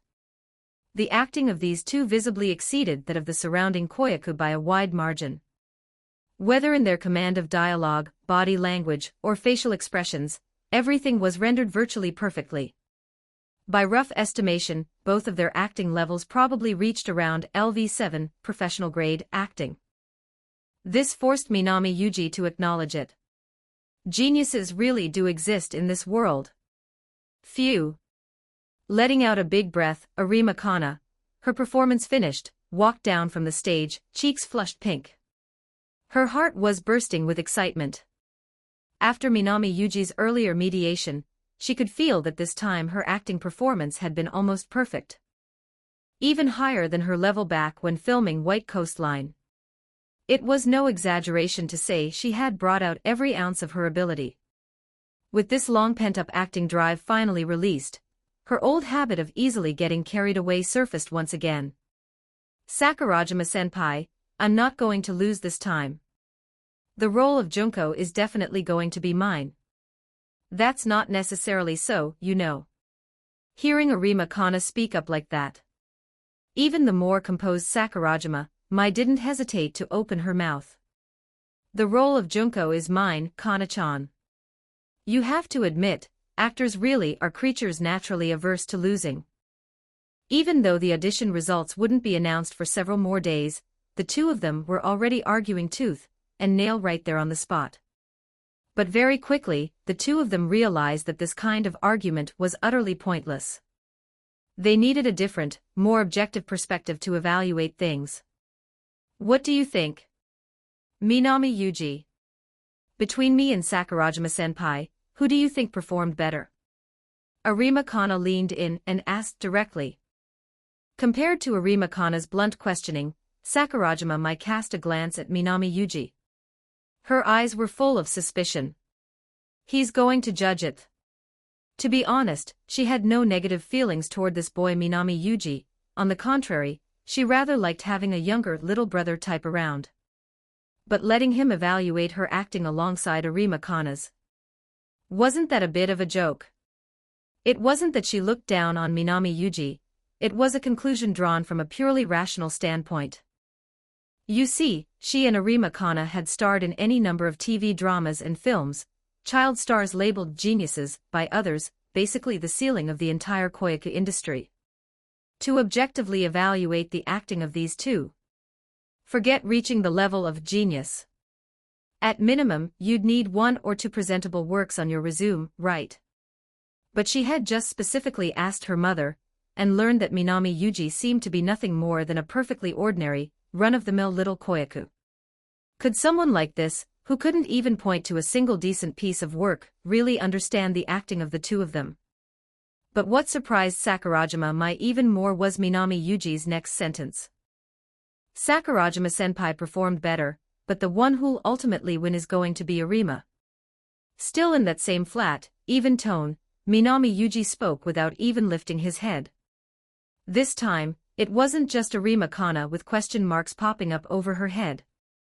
Even Sakurajima on the other side felt taken aback.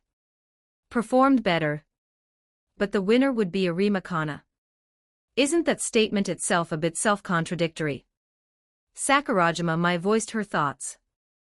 Right, what was that supposed to mean, that the one who performed better wouldn't be able to land the role? What kind of topsy-turvy logic was that? Because Arima has a weapon that Sakurajima-senpai doesn't. A weapon? The two of them said in unison. Correct. Minami Yuji's head moved up and down. She and he tells the story between a younger sister and her older brother. Which raises a brand new problem right here, Sakurajima-mai's aura and age skew a little old. The a little old here refers to a little old relative to other koiku. Sakurajima-mai's age is too high, her height is what it is, and on top of that her acting is too mature. The overall on-screen effect doesn't look like a younger sister at all, more like an older sister. Whereas Arima Kana's acting, while slightly inferior, her age, combined with that baby-fat adorable look of hers, undoubtedly makes her better suited to play the role of Junko. So, sorry, Sakurajima-senpai, but personally I feel Arima's advantage is much greater. Setting his script down, Minami Yuji said as much. Yay. Yay. Yay. Yay. After hearing Minami Yuji's explanation, Arima Kana, overcome with indescribable joy, leapt down from the long bench, hands balled into fists, her feet clad in little white socks stomping in delight, the little round white cap on her head bouncing up and down with her movements. Beside her, compared to Arima Kana, Sakurajima was so much more mature. Listening to this merciless assessment from Minami Yuji, She not only didn't show even a hint of being offended, she actually drew out her voice on purpose. What is it? Do you think there's something I said that wasn't right? No, I think what you said makes a lot of sense. That's exactly what's making me curious, she said. Curious? That's right, curious. By rights, a koyaku like Yuji-kun, with such a deep understanding of acting and roles, ought not to be languishing in obscurity. Ah. Though Sakurajima Mai's overly familiar Yuji-kun address bothered her, those words made Arima Kana curiously turn her head too. Right. From the very first time she met Minami Yuji, she had felt that beyond ordinary presence about him. And given that he had such an understanding of actors and acting, by rights, he shouldn't be just a no-name little koyaku. Were the agency and manager he was with all blind or something? How could they fail to see such a huge promising prospect? But whatever. Sakurajima Mai shook her head and spoke with a smile. A koyaku like Yuji-kun is probably only 1 or 2 films away from making a name for himself. By the way, which role are you auditioning for this time? Ryuya. This wasn't something he needed to hide either, Minami Yuji spoke up frankly. But what struck him as strange was that the moment those words left his mouth, the expression on Sakurajima Mai's face over there visibly changed. The corners of her mouth, which a moment ago had been slightly upturned, froze in that very instant. In their place was a tightly furrowed brow, an expression that absolutely couldn't be called pretty. Ryuya. Are you sure it's Ryuya? She asked, brows knit. What is it? Is there a problem? Minami Yuji asked her. There is, and it's a big one. Sakurajima Mai let out a sigh.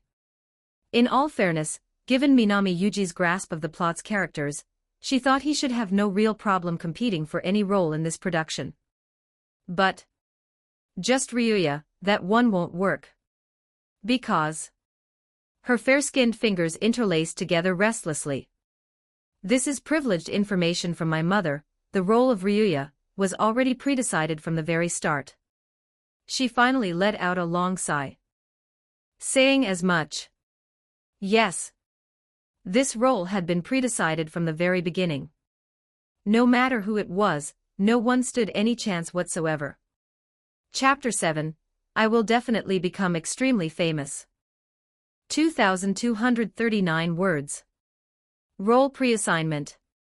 Production company favoritism, bringing capital into the production, package deals between insiders and so on. Within the industry, this was by no means a rare occurrence. It's the same with this she and he. The role of Ryuya was pre-assigned a long time ago. Sakurajima Mai lowered her voice slightly. After all, this kind of thing wasn't exactly something one could call honorable. Haven't the two of you noticed?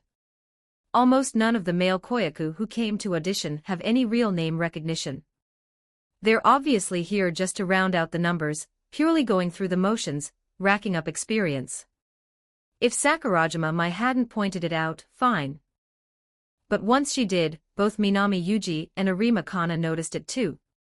Say nothing else of the female koyaku, their caliber was relatively high across the board, and there were even several whose names you could rattle off. But over on the male koyaku side, there were already kids in the throes of stage fright who didn't dare step up onto the stage. It looked like plenty of the major agencies had received word, and hadn't bothered sending their koyaku here to waste their time. The one who got the role pre-assigned, you've probably heard of him too. It's that boy from SF Koyaku Agency, Kobayashi Takaki. Oh, perfect timing, it's his turn now. You can take a look. HM. Following the direction of Sakurajima Mai's pointing finger, Minami Yuji and Arima Kana caught sight of a boy, roughly 8 or 9 years old, with a face that leaned toward cute, stepping up onto the audition stage. Kobayashi Takaki. Although he couldn't compare to Arima Kana and Sakurajima Mai, the two ceilings of the current koyaku industry, within this line of work he was still considered a fairly popular male koyaku, and as for his acting. Don't you dare bully Junko.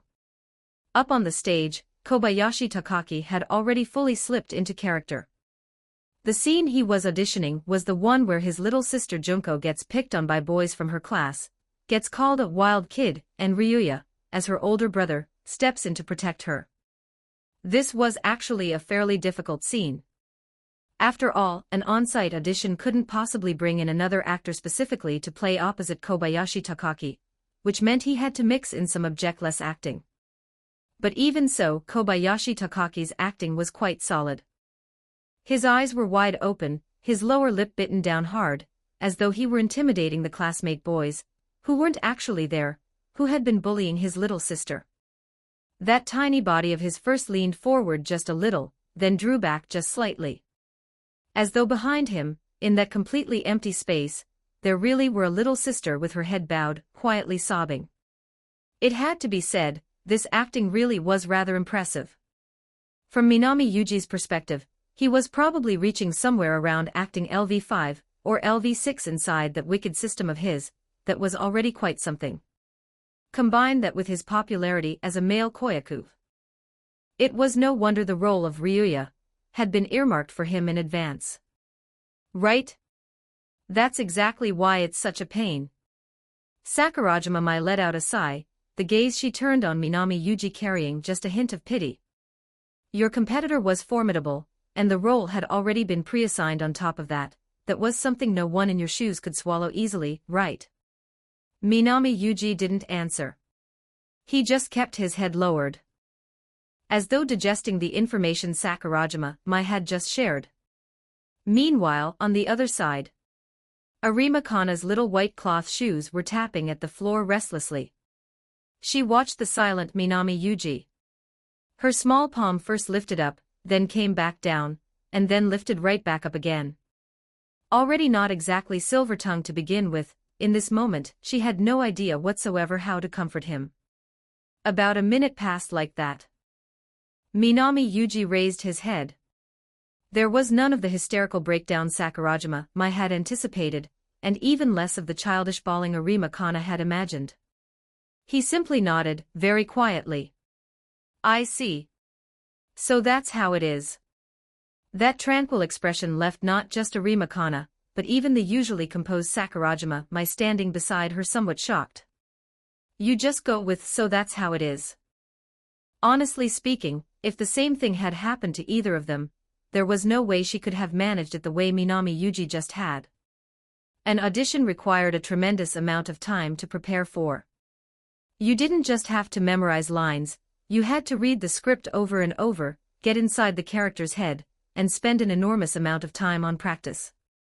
Even Sakurajima Mai, whose mentality was far more mature than that of the average koyaku, if she ran into something like this, she would probably grind her teeth, and want nothing more than to march right up and slap the people pulling those backdoor deals across the face. Sakurajima Mai couldn't help but speak up and ask Yuji-kun. You're alright, aren't you? I wouldn't exactly say I'm alright. Minami Yuji shook his head. It's just that crying and making a fuss isn't going to solve anything, is it? That was the truth. The thing had already happened. Even bawling about it wouldn't have any meaning. So, all I can do is keep moving forward, he said. You say moving forward. But how exactly are you planning to move forward? Arima Kana's old habit of blurting out whatever was on her mind flared up again. Hasn't the role already been pre-assigned to someone, mmgh? It wasn't until those last words were out that she snapped back to her senses and clamped a hand over her own mouth. Are you an idiot? Arima Kana. In this moment, Arima Kana absolutely hated this mouth of hers that would instinctively rip open other people's scars. However, then that has nothing to do with me. Minami Yuji shook his head. Not just Arima Kana with her hand over her mouth, even Sakurajima Mai couldn't help turning her gaze toward him. Because by all rights, when confronted with this kind of unfair treatment, shouldn't most people be filled with righteous indignation? But that wouldn't carry any meaning, would it? A mature adult didn't do anything meaningless. As far as I'm concerned, for this audition I've already done my absolute best, and I have a clear conscience about it.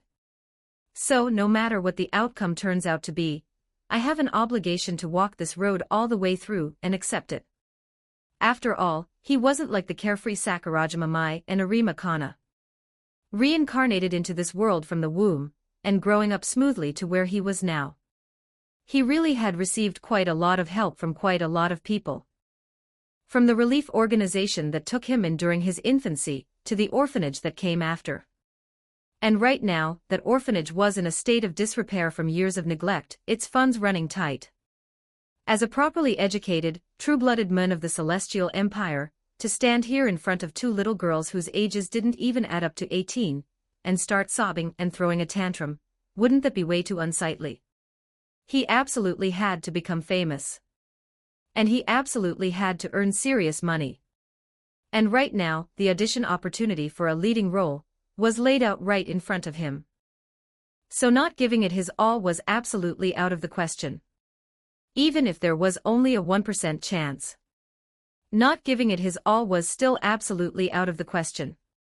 Even if the result had already been decided, he was still going to give it everything he had. And so. Next up. Northern Koyaku Agency, Minami Yuji. Get ready. A call came down from above. Yes. Minami Yuji answered, and under the watching eyes of Sakurajima Mai and Arima Kana, he stepped up onto the audition stage without the slightest hesitation. Acting, LV8. Trait, Born Star. And below it, there was a line of annotation. This is the fruit of all the effort you have put in. You who have polished your craft day and night, are without a doubt a truly dazzling star, and the instant you step onto the stage of performance, your acting will draw every single person's gaze. Just what was it that he'd come into the industry wanting to do, anyway? That, perhaps, was something Yamashita Keiji, now over 10 years into the industry, had completely forgotten. No. Perhaps it was simply that he didn't want to recall it at all. When he first stepped into the industry, he had been brimming with passion, in love with life itself. He had been so young back then. He wanted to do the things he wanted to do. He wanted to write the stories he wanted to write. But ideals were oh so plump and reality oh so bony. It was only after entering the industry that he came to understand. This industry harbored far more filth and grime than he had ever imagined.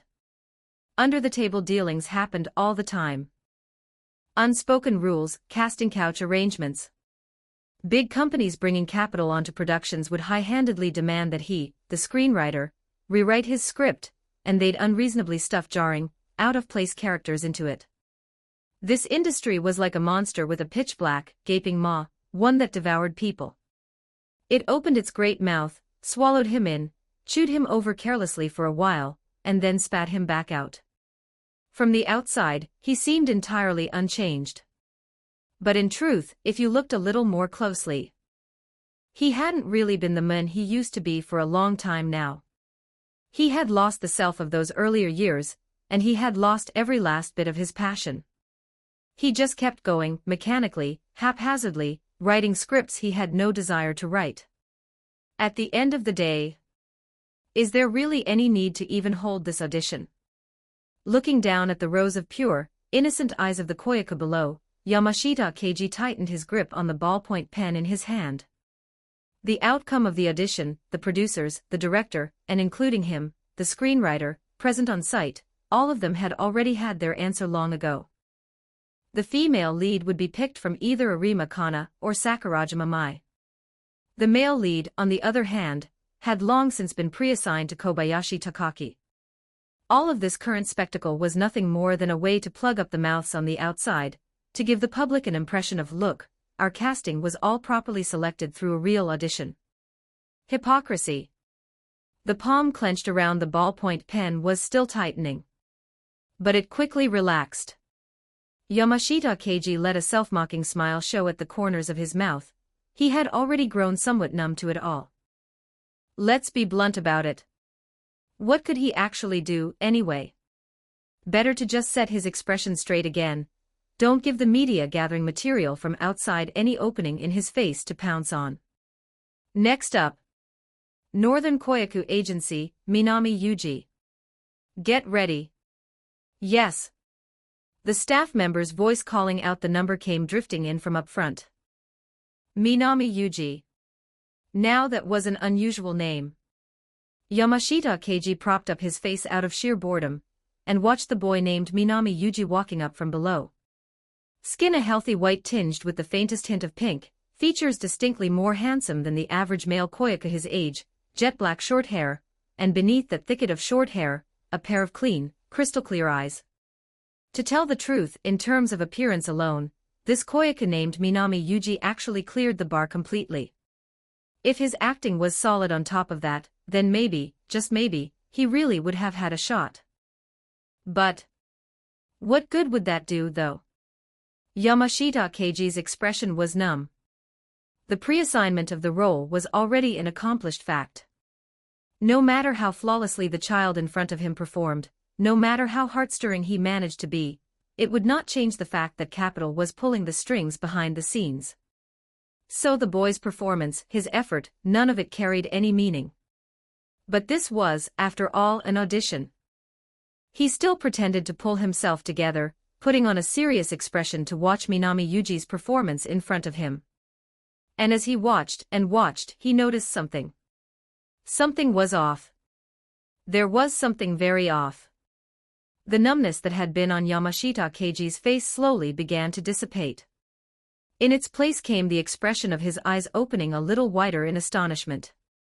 Because it was only at this moment that he realized. It wasn't just him. Even the director and the producer on the other side. Their eyes. They couldn't be torn away either. Chapter 8, Like a Star. 1611 words. Minami Yuji's scene wasn't exactly simple to call simple, nor was it really all that difficult to call difficult. It was the scene that came right on the heels of Kobayashi Takaki's. Because Ryuya had taught a lesson to the children who'd been bullying his little sister, those children's parents had come knocking on the door. To punish Ryuya and Junko, the stepmother had locked them inside a cramped, sealed-off closet. It was simple in the sense that older brother Ryuya didn't actually have all that many lines in this particular scene. But it was difficult in the sense that this scene called for quite a lot of facial close-ups and physical acting from older brother Ryuya. Which made it a scene that put a Koyaku's acting chops thoroughly to the test. But Minami Yuji, up on stage, wasn't thinking about any of that. The moment a staff member finished reciting the cue line, "Brother, do we really have to leave?" in a perfectly flat, emotionless tone, Minami Yuji simply launched straight in. No need for the kind of adjustments Kobayashi Takaki had needed. No working up of his own emotions, either. By the time he opened his eyes, every emotion was already there, flowing as naturally as quicksilver across a floor. Of course we do. His voice paused. The Ryuya being played by Minami Yuji lowered his head. And when he lifted it again, his big eyes were brimming with a gentle light, as though right beside him there really was a little sister pressing tightly against him, her body shrinking in on itself, fretting anxiously about what lay ahead. But I'm so scared. The previously expressionless staff member froze for a beat, then caught himself and continued feeding Minami Yuji his cues. Except this time, that emotionless voice seemed to have gone unusually soft and slow. Don't be scared. Big brother will stay with you the whole time, you hear me, Junko. Minami Yuji smiled. It was a bright, sunlit smile. And yet his body was trembling, ever so faintly. Because in truth, Ryuya was scared too. Just like his little sister, he was nothing more than a year-old child himself. He didn't really understand whether the choice he'd made was the right one or the wrong one. But the duty of being an older brother told him this much. He had no choice but to shoulder the responsibility of protecting his little sister. And so, even with his body trembling, the smile on his face remained as gentle as ever. But, big brother. The Junko beside him softly lifted her face, that dainty little face heartbreakingly adorable, as though she still had something more she wanted to say.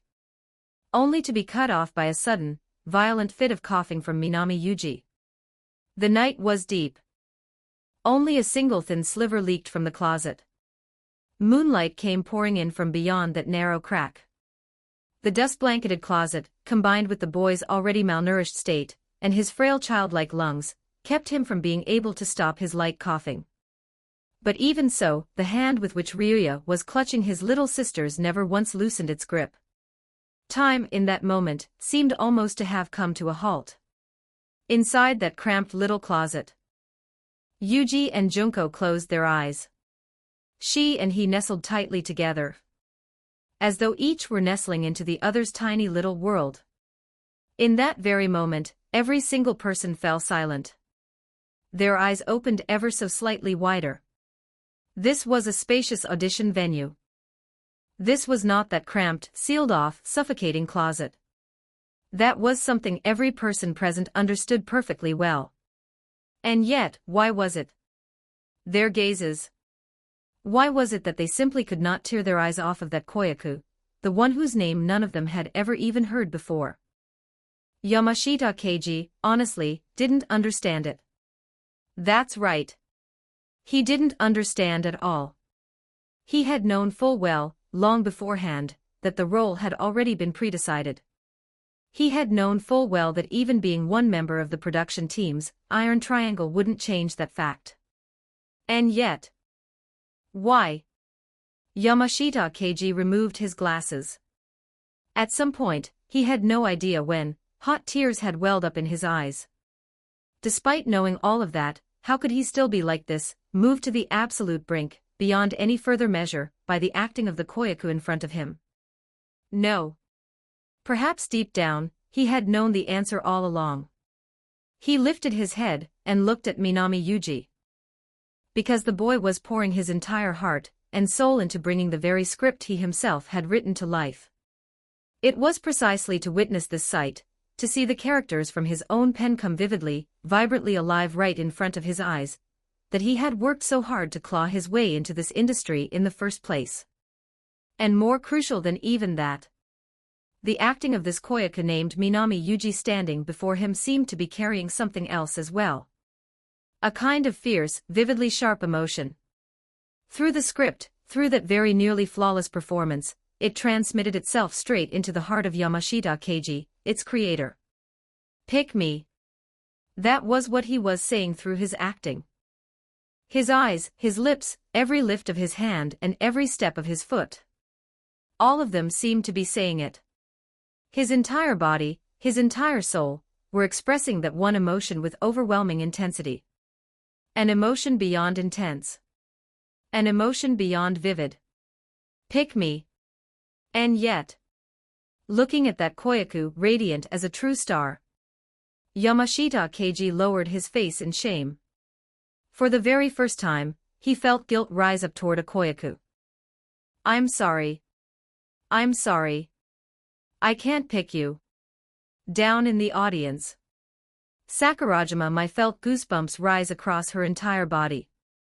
Her whole face frozen in stunned disbelief, she stared at the Minami Yuji up on the stage. In this moment, she finally understood the meaning behind Minami Yuji's line, "I'll do my very best."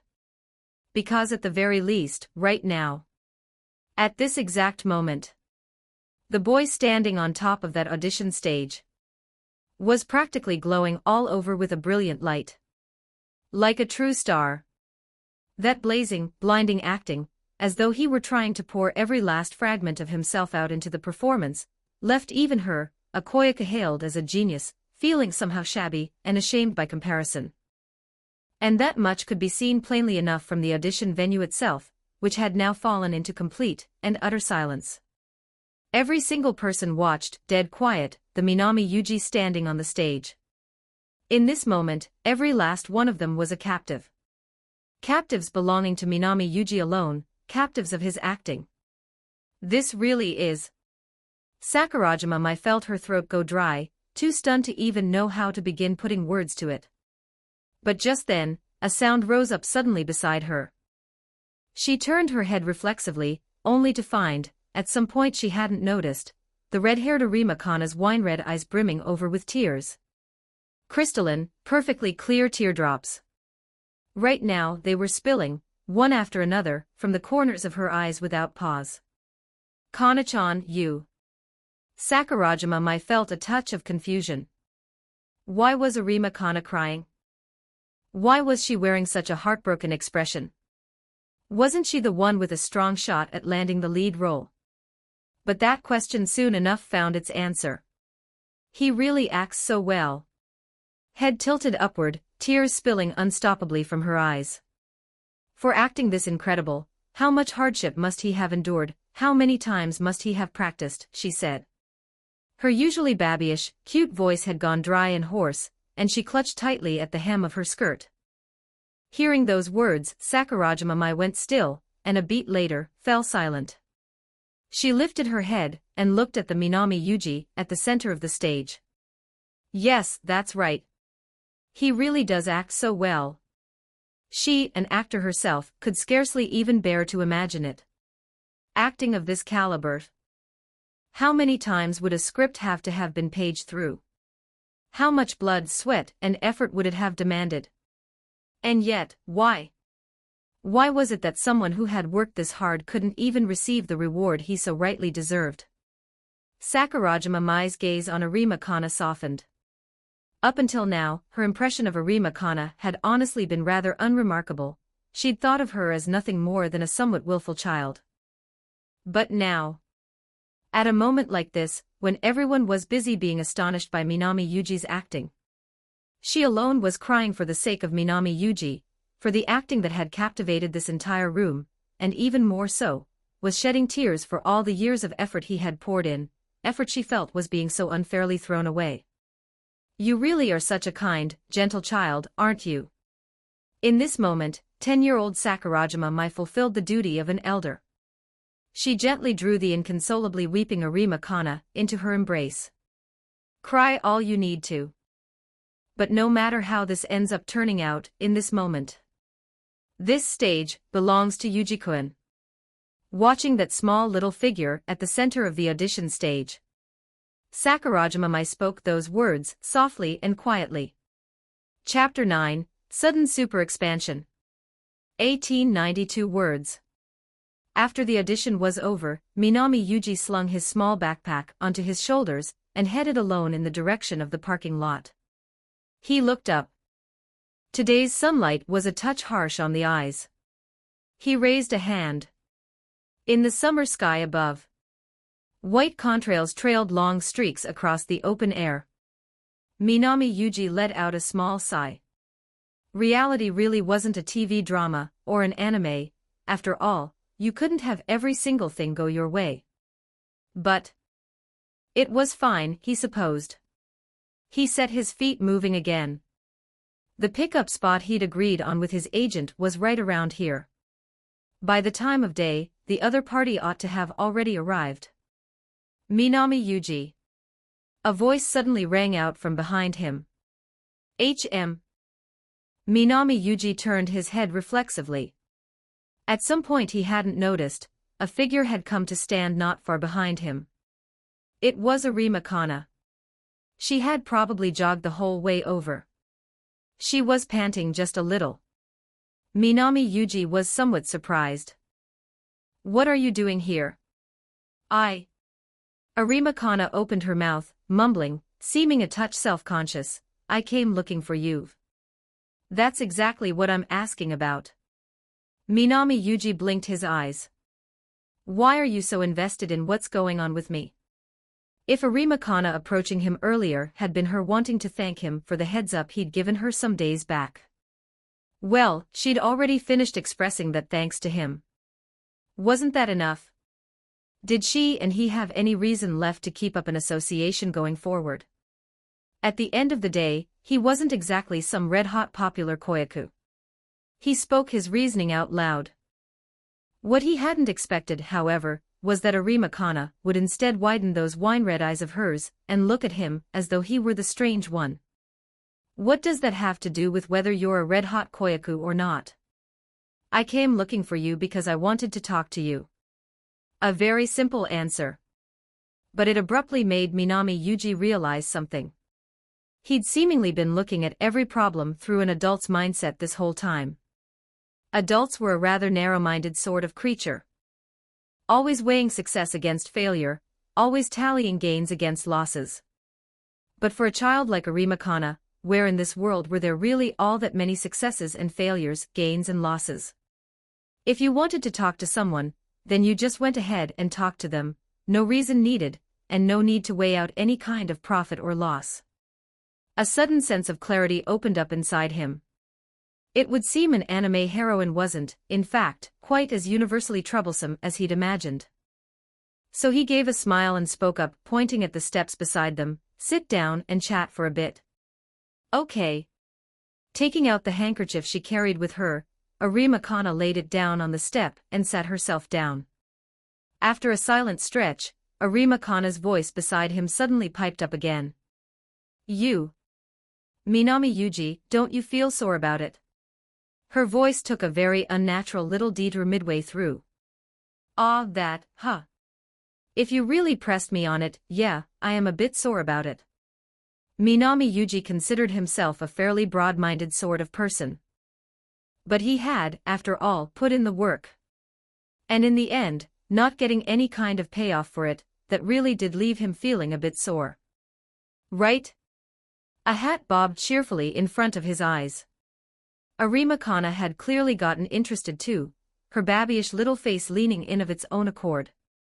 "You definitely want to take that Kobayashi Takaki guy and beat him within an inch of his life too, right?" "Humph. Just you wait.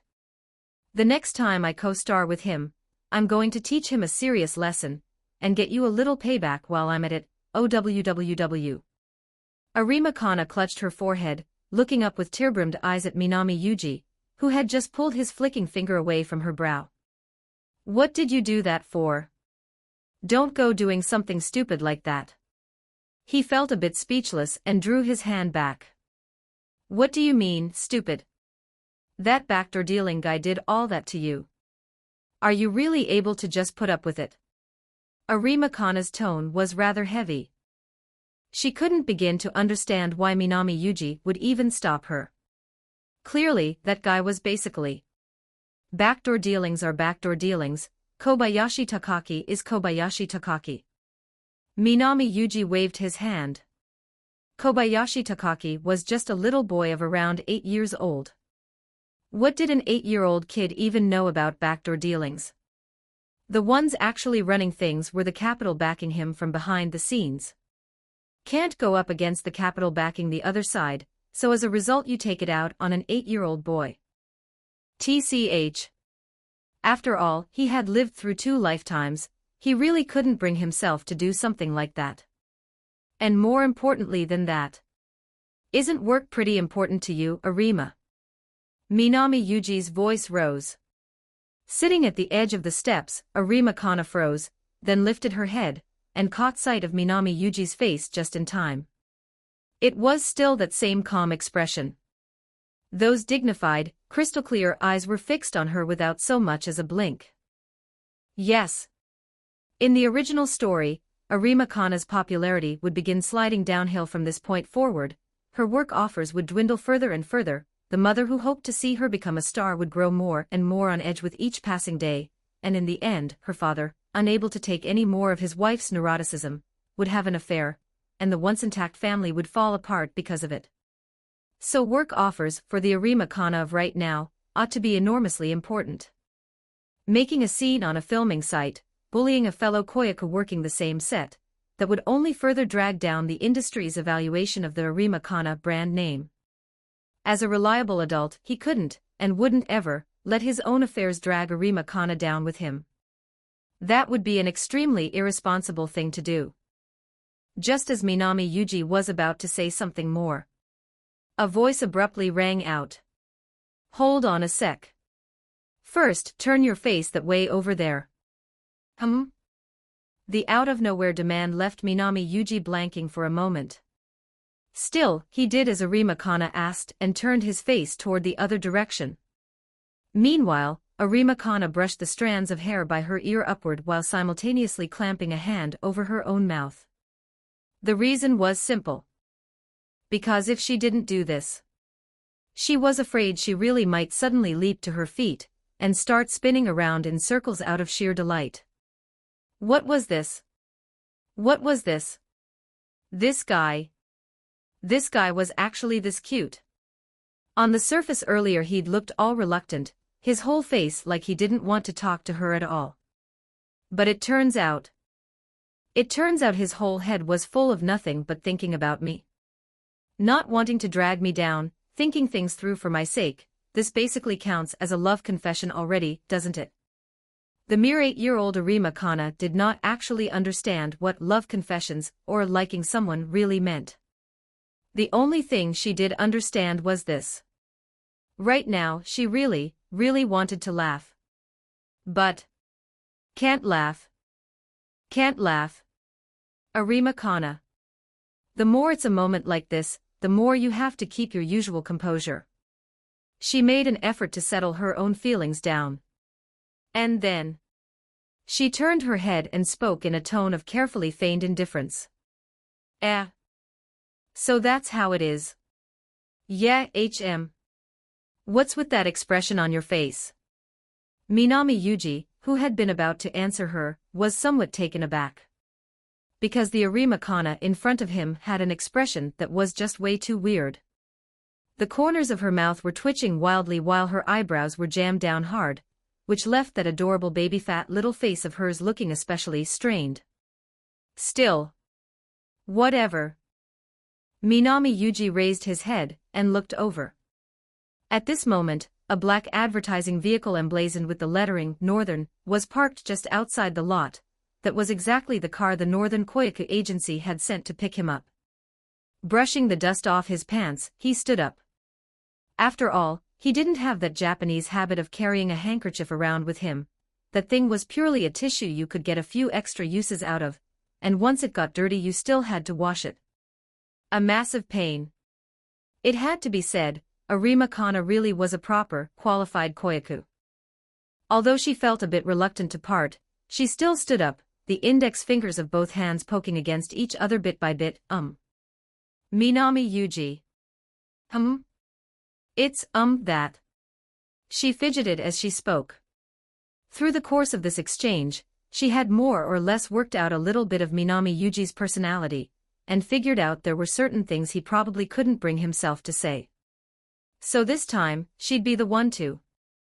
Later on, can we chat like this again? She drew in a deep breath and let the words out. Then, those wine-red eyes shining with sparkling light, she looked toward Minami Yuji. Come on, hurry up and say yes. After all, this is an invitation from your beloved Arima Kana, you know. Accept it with gratitude in your heart. She thought to herself, blissfully pleased. And then. That's probably gonna be a bit tough, actually. I might not stay a Koyaku. Minami Yuji rubbed his chin, as he gave the reply. For him, this ought to count as a fairly ordinary answer. But the very next moment, a voice came exploding right next to his ear. Your voice is way too loud, Arima. Minami Yuji sucked in a sharp hiss of a breath. For that one instant just now, he had genuinely felt as if his eardrums were about to blow out. Why? But Arima Kana paid not the slightest mind to his thoroughly fed-up expression. She just gripped him with both hands and shook Minami Yuji back and forth with all her strength. Right. Why? What was this about not staying a Koyaku? This, if you converted it into a novel plot, wouldn't it be like only just writing out an opening story tied to the cover heroine, and then suddenly jumping straight to the ending? And besides, wasn't your entire head supposed to be full of thinking about me? Didn't you just say you didn't want to drag me down? How did this suddenly turn into a wild plot twist development? Come to think of it, hasn't pretty much everything been going wrong for her lately? Just who in the world is persecuting her, anyway? Chapter 10, Dark Willows. Blossoming. 1918 words. Back when he used to watch anime, he hadn't really noticed. So 2D heroines' voices were actually all this loud. Listening to her, she could practically double as a human megaphone. What do you mean, why? Minami Yuji lowered the fingers he had been pressing against his ears. I'm asking you why. How can you just suddenly quit being a koyaku? Arima Kana shook Minami Yuji without the slightest mercy. Was it because the role had been snatched out from under him, and he couldn't swallow it after all? Or maybe, like with her, his family had been relentlessly pressuring him. At any rate, it had to be some really deep, really important reason, didn't it? After all, with Minami Yuji's acting being so flawless, with all that effort he'd poured into it, there was no way he'd just quit on a whim, right? Arima Kana. Eyes brimming with concern. Inside her head she had already spun up more than 10,000 words worth of grudges and entanglements. And then Arima Kana heard Minami Yuji's matter-of-fact reply. Because I'm out of money. Huh? Wait. Out of money. Just because of a reason that's shallow, couldn't get any shallower, he was quitting being a koyaku. Arima Kana's mouth twitched at the corners. In this instant, all she could feel was that the 10,000-word melodrama she'd just spun up inside her head had been fed straight to the dogs. But it was the truth. Unlike Arima Kana, who was her agency's flagship koyaku, a doesn't sell koyaku like Minami Yuji, in order to remain on the agency's roster. Actually had to pay the agency a training fee, roughly 180,000 yen a month, used to hire acting, dance, and vocal coaches and to cover the use of facilities, for example, the cost of the chauffeured pickup and drop-off service. It wouldn't be an exaggeration to say that Minami Yuji was really only half a freelancer hanging the Northern Koyaku Agency signboard above his head. Minami Yuji was an adult. Because of that, ever since his orphanage days he had consciously been setting money aside. But how much could a child's pocket money really add up to, no matter how diligently it was saved? He had paid 2 months' worth in one lump sum. Doing the math, in about another half a month he'd be due to pay the training fee again. Which meant, I'm out of money, Minami Yuji said, completely serious. But still. Arima Kana wanted to say more, clearly unwilling to back down to a reason this practical. What are you so worried about? I'm just leaving the industry, not leaving this world. Minami Yuji, for his part, found this rather strange. Honestly, he didn't really get the thought patterns of certain Japanese anime heroines. It was literally just moving house, or transferring schools, or leaving for higher education, and yet they had to make it sound like an eternal separation, life and death itself, when the protagonist in the anime had just relocated, not died. To put it bluntly, Japan was nothing more than a tiny speck of land. For Minami Yuji, who in his previous life had enjoyed the vast lands and abundant resources of the Celestial Empire, moving around within Japan was about the same as moving from Hunan province over to Hubei province. With distances that small, if you really wanted to meet up, you could find time to do so whenever, couldn't you? I guess that's true. But if you stop being a koyaku, then later on. Arima Kana's fingers were twisting together restlessly. Finally, she drew in a deep breath, and with what looked like some kind of resolve settling into her eyes, she spoke up. The chances of you and me getting to meet up from now on are going to drop drastically, aren't they? Are you really okay with that? As she said those words, she tilted her head halfway upward. The summer sunlight spilled down. Her wine-red eyes shone with an indescribable, jewel-like brilliance.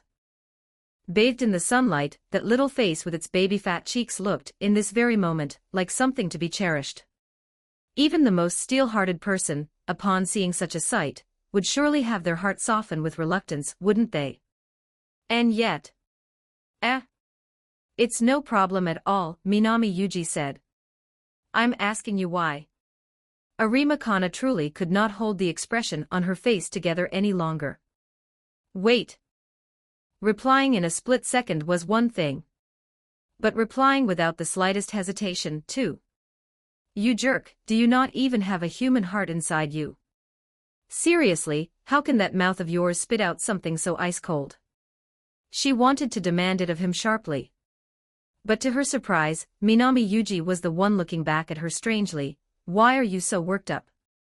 That's obviously because...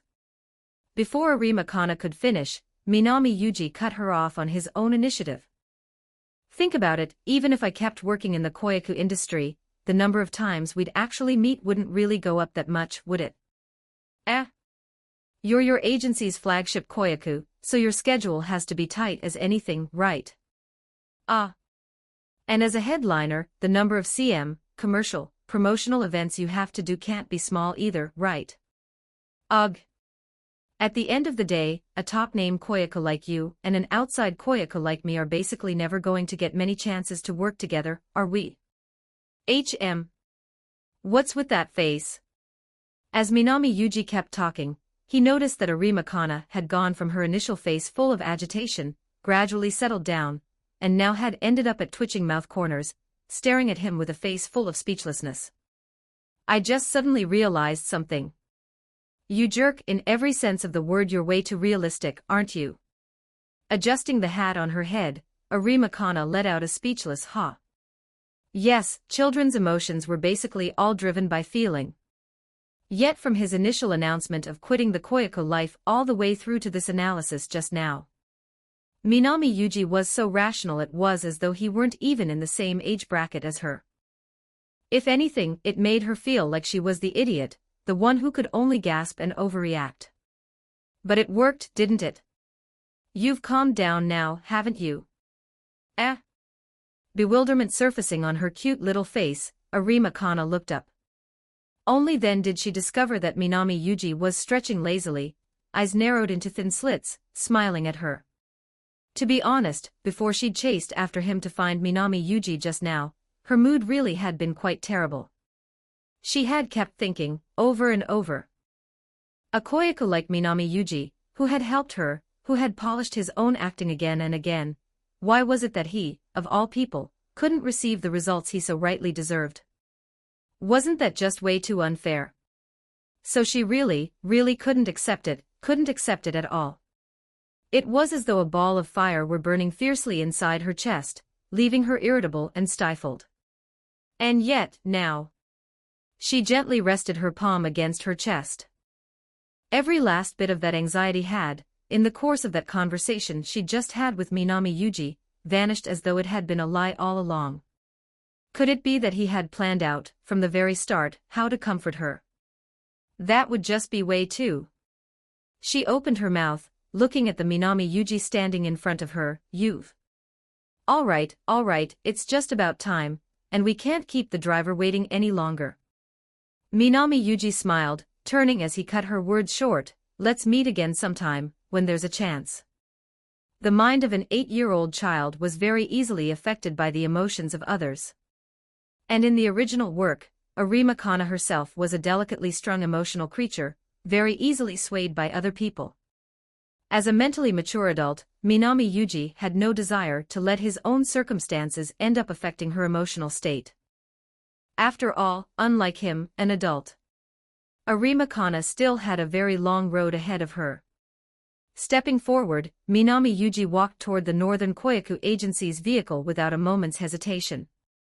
But just then, a voice suddenly rang out from behind him.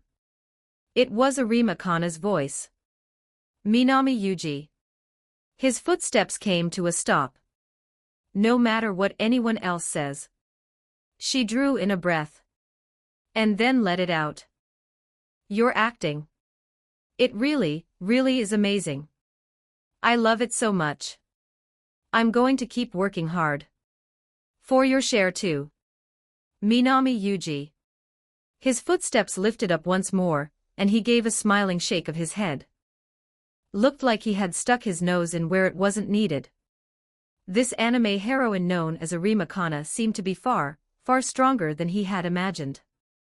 Under Arima Kana's gaze, Minami Yuji did not turn around. He only lifted up his hand. His fair, pale palm waved gently. Like a farewell, and also like a see you later. 6 o'clock in the evening, Northern Koyaku Agency. Well then, time to start thinking about what comes next. Having stepped out from the entrance of the Northern Koyaku Agency, Minami Yuji, currently waiting for his ride to pick him up, stroked his chin, thinking over what kind of path forward he should take. Except, No matter where in the world you are, it really is just too hard for a kid to earn money. Minami Yuji stretched out his limbs. It was true. Occupations suitable for a child to earn money in, and legal ones at that, across the entire world really only added up to that handful of options.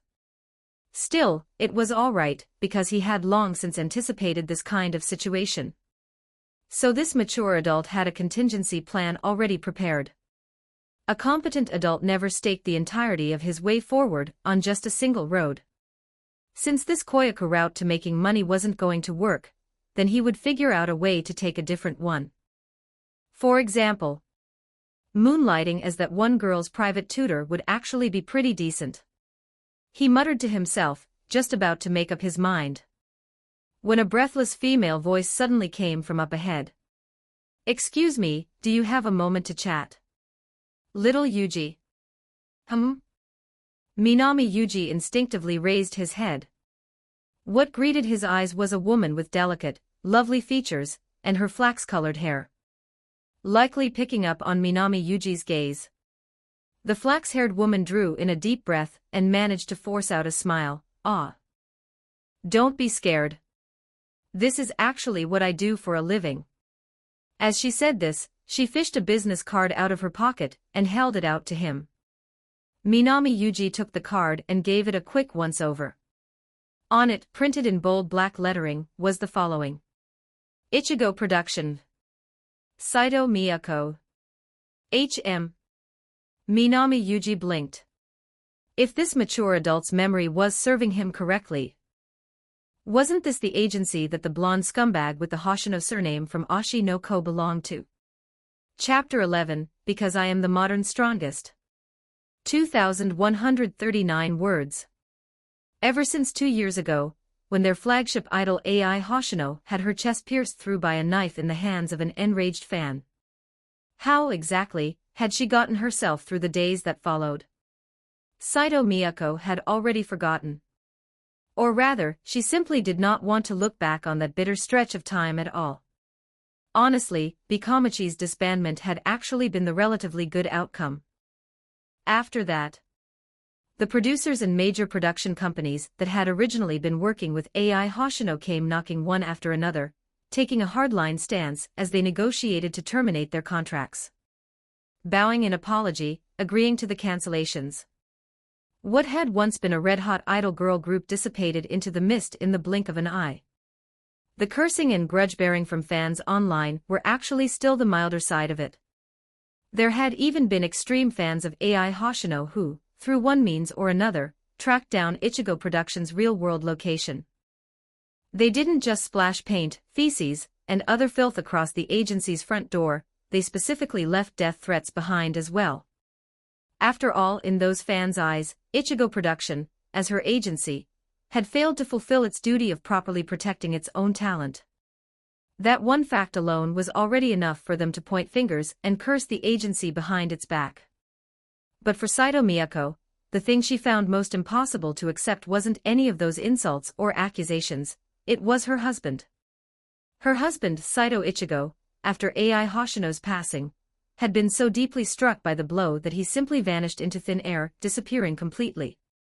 Which meant the entirety of the vast Ichigo production had, over the past 2 years, only managed to avoid going under because she alone had been holding the place up.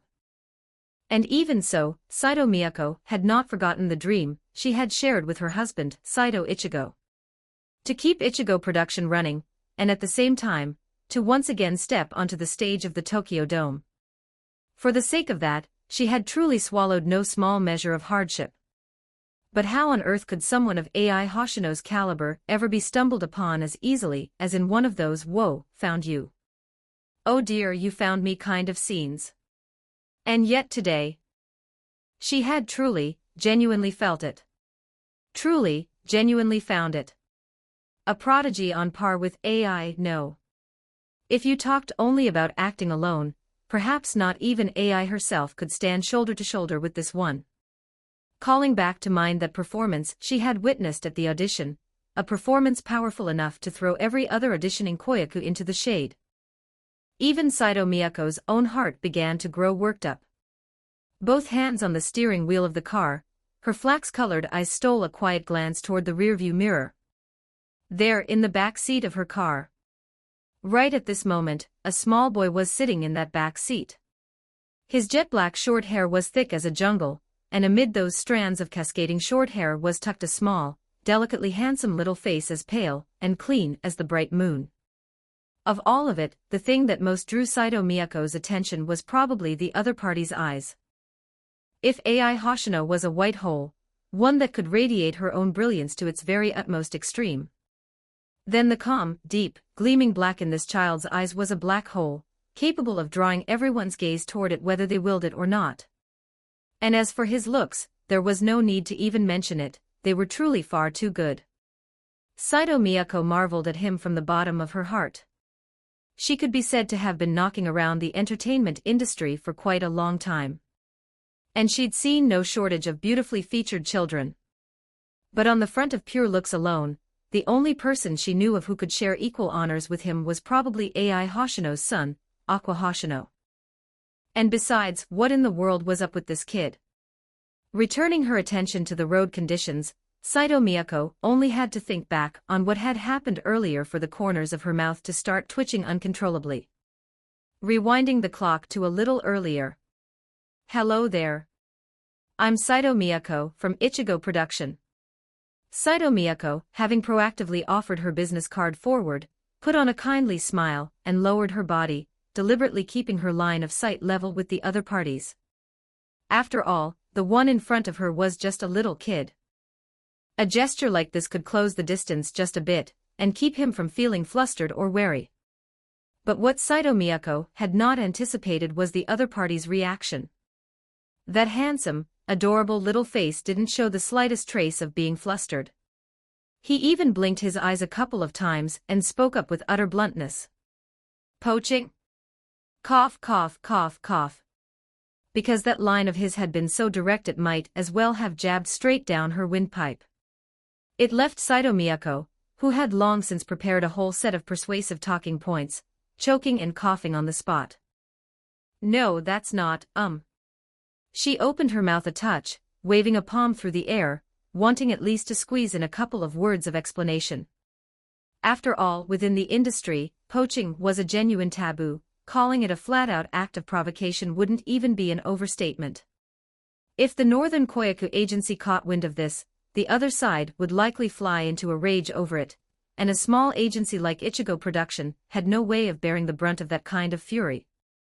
And yet, before she could even speak, the Minami Yuji standing in front of her, as if he had seen straight through to her true intentions, accepted the business card and spoke up. It's fine, Auntie. I'm just an inconsequential little koyaku. Even if you really did poach me away, the agency wouldn't particularly mind. Ah. That crisp, clean-cut answer left Saito Miyako momentarily dazed. The reason was nothing else. It was simply that Minami Yuji's answer was just way too mature, so mature that it didn't sound like a child's at all. And yet before her daze could even pass, the voice on the other side rang out again. So your answer. Auntie, are you here to poach me, or aren't you? Half squatting where she was, Saito Miyako reflexively lifted her head. And only then did she notice. At some point she hadn't noticed, Minami Yuji's face had come right up close to hers. Those eyes, completely unlike Ai Hoshino's, eyes with a streak of some bewitching, almost demonic beauty mixed into them, were, without a single blink, looking right at her. Yes? Or no? Time returns to the present. Saito Miyako, keeping her hands on the steering wheel, kept her attention on the road conditions while squeezing out a smile on her face. How should she put this? Earlier, she had in fact very earnestly told Minami Yuji not to just casually climb into someone else's car. After all, however you sliced it, he was just an 8-year-old kid. The basic instinct for wariness was still something he ought to have. And do you want to know what he said? It's fine. He lifted his eyelids. It's not like you can take me in a fight, Auntie.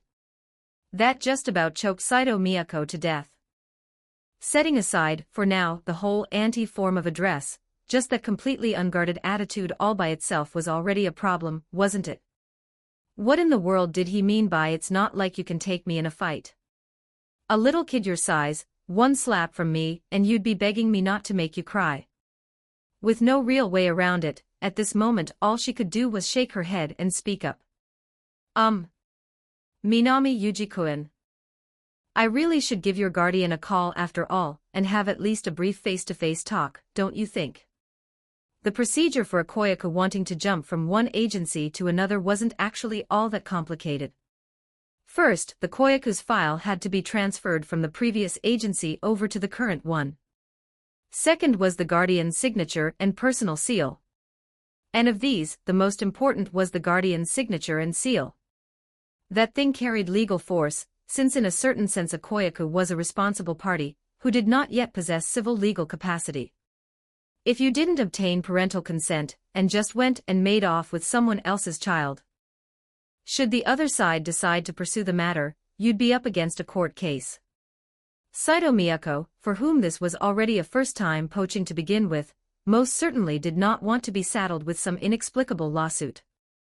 However, my guardian doesn't really involve themselves with me much. A small matter like this, I can handle on my own. Minami Yuji, continuing to flip through the book in his hands, gave that as his answer. And that answer made the corners of Saito Miyako's mouth start twitching uncontrollably as well. What she really wanted to tell him right now was that changing agencies was not some small matter, it was a genuinely major matter, one that concerned his entire life. And besides, what kind of household environment was Minami Yuji even coming out of? She had thought of herself as already being pretty indulgent with the two little ones at her own home. But the Minami Yuji household, forget indulgent, you could basically call it outright permissive. They were actually willing to let Minami Yuji make a decision this big all on his own. Wasn't that maybe trusting him a touch too much? Because no matter how you looked at it, he was just a kid of around 8 years old. She couldn't help looking Minami Yuji over once again. Honestly speaking, even though the poaching process up to this point had gone smoothly enough, deep down in her heart she was actually still a little hesitant. Because for this particular poaching, she had in fact already made up her mind. She had decided to trust her first instincts, and tilt every resource currently at her disposal toward Minami Yuji, grooming him into Ichigo Productions' flagship. But could he really, just as she imagined, catch up to the figure of that AI Hoshino? That, after all, was, in the truest sense of the words, the strongest idol in history. Probably catching on to Saito Miyako's appraising gaze, his eyes lifted and met hers squarely. Then he spoke up. I don't actually know the specifics of what's going through your head, Auntie. But rest easy. Because I'm going to surpass the person you're picturing in your head. Surpass. Saito Miyako's fingers gave a sudden jolt, she very nearly sideswiped the car in front of her, and a flash of stunned shock crossed that lovely face of hers. The most she had ever dared imagine, even in her dreams, was someone who could catch up to AI Hoshino's figure. Because that had been the dream she, and her husband Saito Ichigo once shared. But what had Minami Yuji just said? Surpass. Wasn't that just a little too? She very much wanted to push back against him. But in that instant, of all things, Saito Miyako found that she didn't know how to even open her mouth. Because the tone in which Minami Yuji had spoken those words had been just too natural, natural enough that it even gave her the illusion that this was simply a matter of course. What's more, she only had to roughly picture in her head the image of Minami Yuji surpassing AI Hoshino, the name Ichigo Production once again being passed around throughout the industry. And that heart in her chest, which had long since gone numb, embarrassingly started pounding violently all over again. And so, in the end, all she could do was speak up in a halting voice. But that's the strongest idol in history, you know. Doesn't matter. The little Koyaku closed the book in his hands. Because I'm the strongest Koyaku of the modern era. So he said. Ghost Fire Walnut-chan Winky Face Fire Ghost. Fire New History, Arknights Enfield, picked up a Gugagaga. Help smash these goals. Direct hit 100 Power Stones equals +1 bonus chapter for everyone. Chapter 12, First, let Hoshino Aqua be the substitute. 1560 words. Aqua Hoshino, 8 years old this year, his real name being Aquamarine Hoshino. Because his real name was simply too much of a mouthful, most of those close to him called him by the nickname Aqua. His appearance was outstanding, beautiful golden hair that didn't look Japanese at all, paired with deep blue eyes like the depths of the sea. To outsiders, perhaps he was just a quiet, taciturn child blessed with exceptional looks. But he held a secret known only to him and his younger sister. And that was, he was a transmigrator who, carrying the knowledge of a man in his 20s from a past life, had been reborn from within the womb of Ai Hoshino. By all rights, the knowledge from his past life alone should have been more than enough to quickly let him stand out from the crowd of children and become a true prodigy. But none of that matters anymore. Aqua Hoshino thought, covering his face with the back of his hand. On that childishly innocent face, a deeply adult-like expression of weariness and gloom suddenly emerged. The 2 years since Ai had died, how exactly had he spent them? Day after day in a daze, like a walking corpse. The only two things that supported him in continuing to live, aside from taking revenge against the criminal who had truly killed Ai Hoshino, was that one sentence Ai Hoshino had said in her final moments, as for Aqua, he should become an actor. That sentence was like a curse. It left Aqua Hoshino thinking every single moment about how to study acting, how to learn everything there was to know about acting. You could say that in the 2 years after Ai Hoshino's death, he had only ever thought about becoming, as Ai Hoshino had said, a proper actor. But he had failed. He had no talent for acting. It was probably after performing in 3 or 4 works that he came to realize this. The more he performed, the more he understood. As a fundamentally adult being, his acting only skimmed the surface. He simply couldn't keep up with the others, and could only rely on the read-the-room ability he'd cultivated in his past life to compensate. But not putting in the effort wasn't an option. He had to become an actor, there was no other way. Because that was Ai Hoshino's final wish before she died, her only remaining wish. So when he heard that Godanda Taisher, the director who had been looking after him ever since Ai Hoshino's death, had come looking for him to explain that the role he was supposed to play this time around had been changed midway through and given to another koyaku. The usually taciturn boy displayed emotion for the very first time. Why? HSSS, fo. Smoking in front of a child really wasn't a good thing after all. After exhaling that final puff of smoke, Director Godanda stubbed out the cigarette, but in his hand, and raised his gaze. To be honest, looking at the Aqua Hoshino in front of him, he really did feel something stir.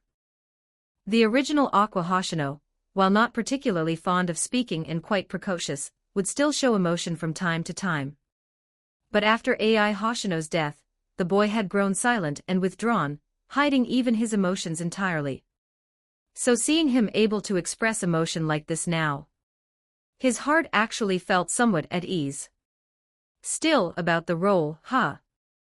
Regarding that matter, I don't think you should be coming to me to demand answers. You should ask Miss Saito, she's the one who told me to give your role to another koyaku. Director Godanda rolled the script into a tube, and tapped his own shoulder with it. Miss Saito. Miyako. A ripple stirred in Aqua Hoshino's gloomy gaze. Saito Miyako, ever since President Saito Ichigo had vanished into thin air, she had been the president of Ichigo Pro, and was, in effect, the foster mother of him and Ruby Hoshino. Called their foster mother, but Saito Miyako truly treated him and Ruby Hoshino as if they were her very own. Not only was she putting in the effort to run Ichigo Pro, but she also squeezed time out of her busy work schedule to keep him and Ruby company. You could say she absolutely doted on the two of them. But the more this was the case, the less he could understand it. Why would Saito Miyako, who pampered him to the point one could call it outright spoiling, transfer his role to another koyaku? Most likely picking up on the change in Aqua Hoshino's expression. Godanda Taisha rubbed his chin, I don't really know the specifics of the situation, but I heard Miss Miyako say it's apparently some Koyaku who just transferred into your Ichigo Pro. What's his name again? Oh, that's right, Minami Yuji. Minami Yuji. The moment that name came out, Aqua Hoshino immediately had a recollection. He remembered that just a couple of days ago, when Saito Miyako had returned home, she had specifically come to find him and Ruby Hoshino to talk about this very Koyaku. The look of breathless excitement on her face as she gripped onto him and Ruby. Even now, he still remembered it. He remembered her saying it like this. Aqua, Ruby-chan. I've found one. A child with truly remarkable talent. Time returned to the present. Watching the Aqua Hoshino in front of him sink into thought, Director Godanda couldn't help but let out a sigh as well. If it had been any other Koyaku, he wouldn't have said this much in the first place. But Aqua was, after all, a child he had a deep bond with. So he shook his head and still offered a word of comfort. All right, my guess is that Miyako shifted your work over to take care of a new member of the agency, so it's not really worth getting all that worked up about, is it? And besides... Godanda Taisher's lazy gaze instantly turned sharp, his voice growing steady. If that backdoor-recommended kid's acting doesn't pass muster, I'll kick him out without a moment's hesitation and reinstate you. Yes. In the original work, Godanda Taisher was a director of genuine ability. He had even won several Best Director awards, and was absolutely not someone who treated acting carelessly.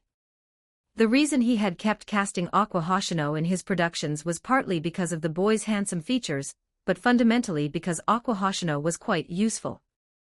The useful here didn't refer to his acting skill, but rather to that ability of his to read the room and grasp the intentions of the director, the cameraman, and the camera angles. Most Koyakus simply couldn't manage that. And that was the most important reason why he kept casting the merely middling acting Aqua Hoshino again and again.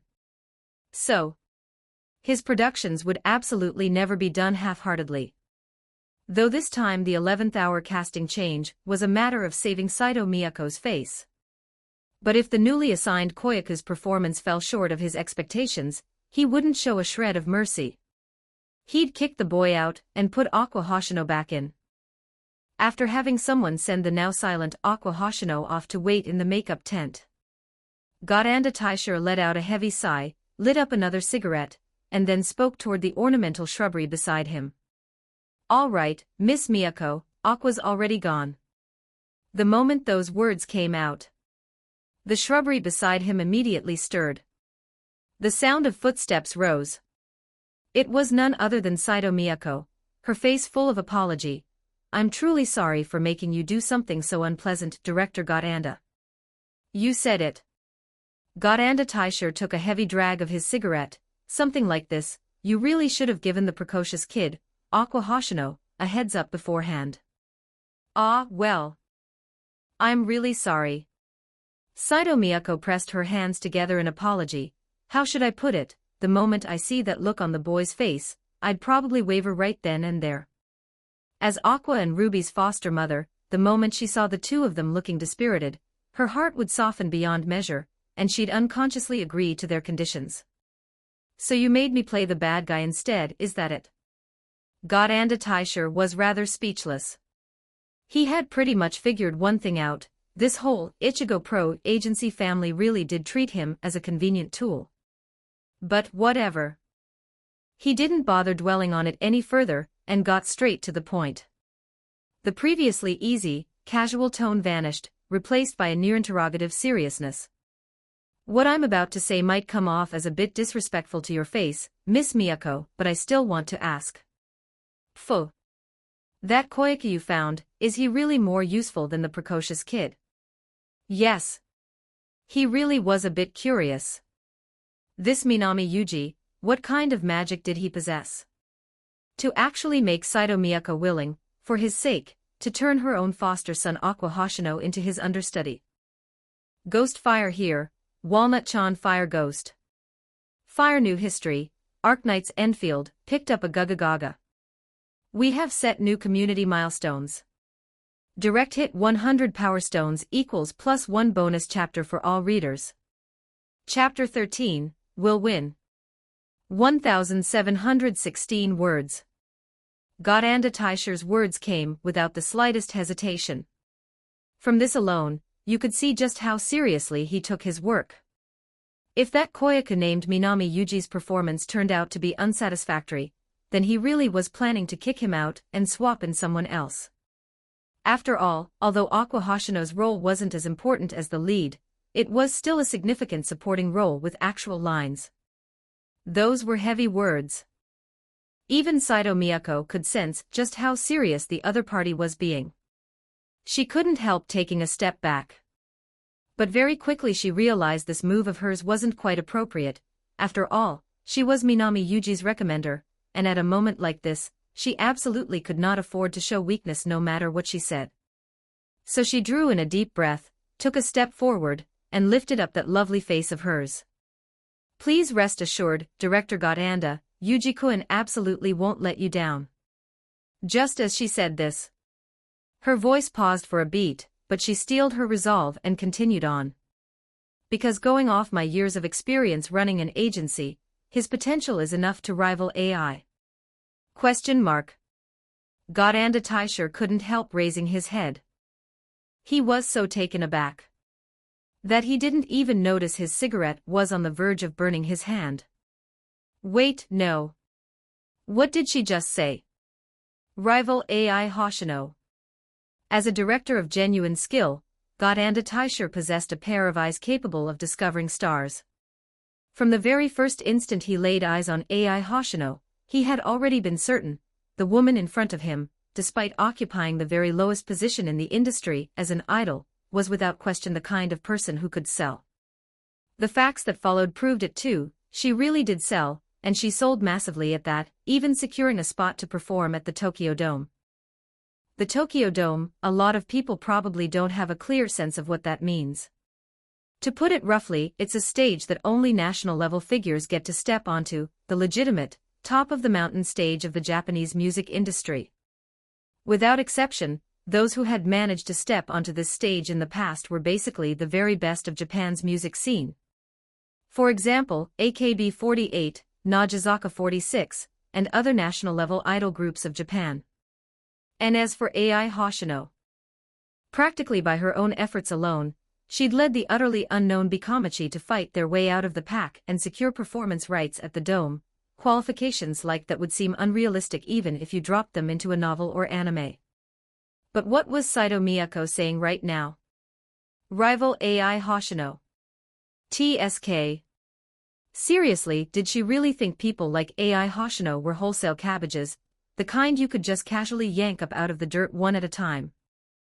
Miss Miyako, it's not that I don't trust your judgment, but rivaling AI, isn't that statement a bit on the exaggerated side? Godanda Taisher's lips twitched, and he couldn't help speaking up. Whether or not it's an exaggeration, once he actually gets out there next, Director Godanda, you'll know. Saito Miyako knew that with a genuinely skilled director like Godanda Taisher, the only way to convince him was, likewise, through actual skill. But once she turned around, and once she could no longer feel Godanda Taisher's gaze at all, Saito Miyako could no longer maintain that put on, awe-inspiringly confident expression from a moment ago. In a spot where Godanda Taisher couldn't see her, her mouth twitched at the corners, she rubbed her hands together hard a few times, then pressed her palms together and started to pray.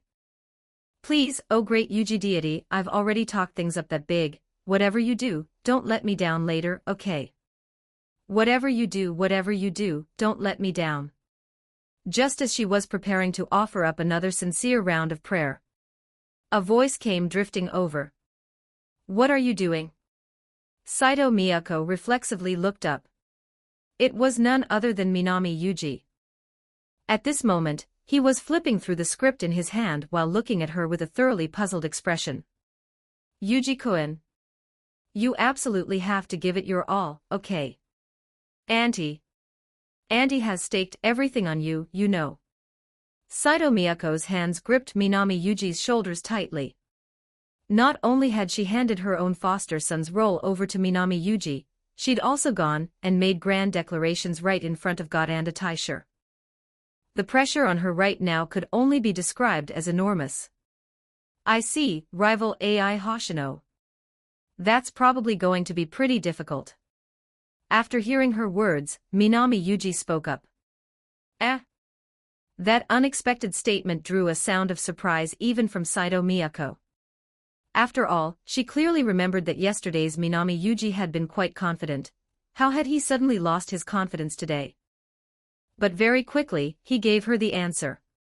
Because it's not, rival. Minami Yuji closed the script completely, his expression serious. I'm going to surpass AI Hoshino. The set and the camera positioning are all ready, director. Should we run through it once in rehearsal before officially starting? Let's do one rehearsal first. Many film crews will run through a rehearsal once before shooting an important scene, mainly to let the actors get used to the rhythm of being on set. After roughly confirming the layout of the surrounding set and equipment, Godanda Taisher sat down in front of the monitor. Honestly, even up to this moment, he was still somewhat hung up on that rival AI Hoshino line from Saito Miyako. Still, he's about to go on for real now, whether or not he's actually got those qualifications. Let me take a good, long look. Narrowing his eyes, Godanda Taisher watched the monitor in front of him with rapt attention. The movie that Godanda Taisher was currently shooting was titled The Uninhabitable House. Just as the title suggested. It was a horror film. So how does an excellent horror film go about filming a sense of horror? The trick was actually quite simple. The actors' performances. Control of facial expressions, the movement of body language, foundational skill with line delivery, and so on. The most important thing was how to use these to silently stir up the audience's emotions. The Uninhabitable House, Take 1, Scene 9. Action. The clapboard cracked. Good. Let me see what you've got. Godanda Taisher perked up. The Uninhabitable House was being shot in the very common horror anthology format. The previous tenant, under the bewitching influence of the defilement lingering inside the apartment, had killed his own child, then committed suicide. And the murdered child remained forever fixed on the day he was killed, becoming a new defilement himself, killing every tenant who moved in afterward.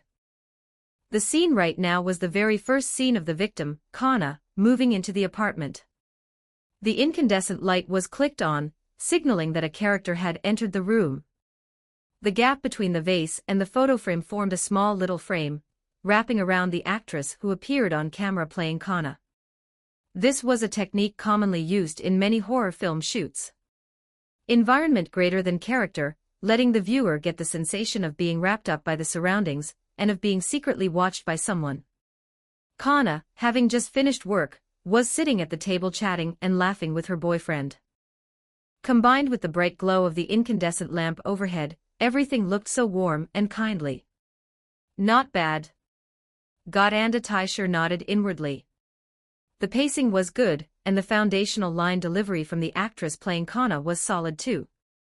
So next up, the one set to appear should be Minami Yuji, playing the murdered child's vengeful spirit, right? A flicker of interest stirred in his heart.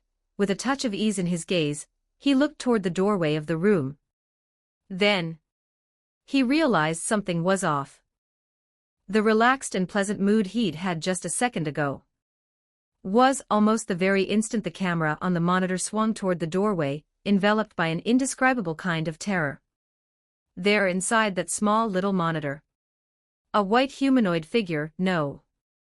A white humanoid mass was slowly squirming its way upward from the very bottom edge of the screen. A suffocating shadow began to slowly erode the brightly lit interior. Taking its place was the sound from the moment of a child being killed, the hoarse, dry-heaving swallowing sounds of fresh blood continuously seeping from a torn-open throat. That white mass, that twisted, childlike body, was still continuing upward, squirming with an utterly bizarre, terrifying posture. Gulp. The actress playing Kana had, by this point, gone completely rigid. At this moment, she'd even forgotten her lines. Wait, what? Hold on a second. We're shooting a scene here, right? How does this not look like acting at all? The actress had forgotten her lines. On a film set, that in itself was already a fairly serious mistake. And yet, at this moment, not a single person actually called cut. Because the entire set had, in that instant, fallen silent. Every single person was staring without blinking at this scene.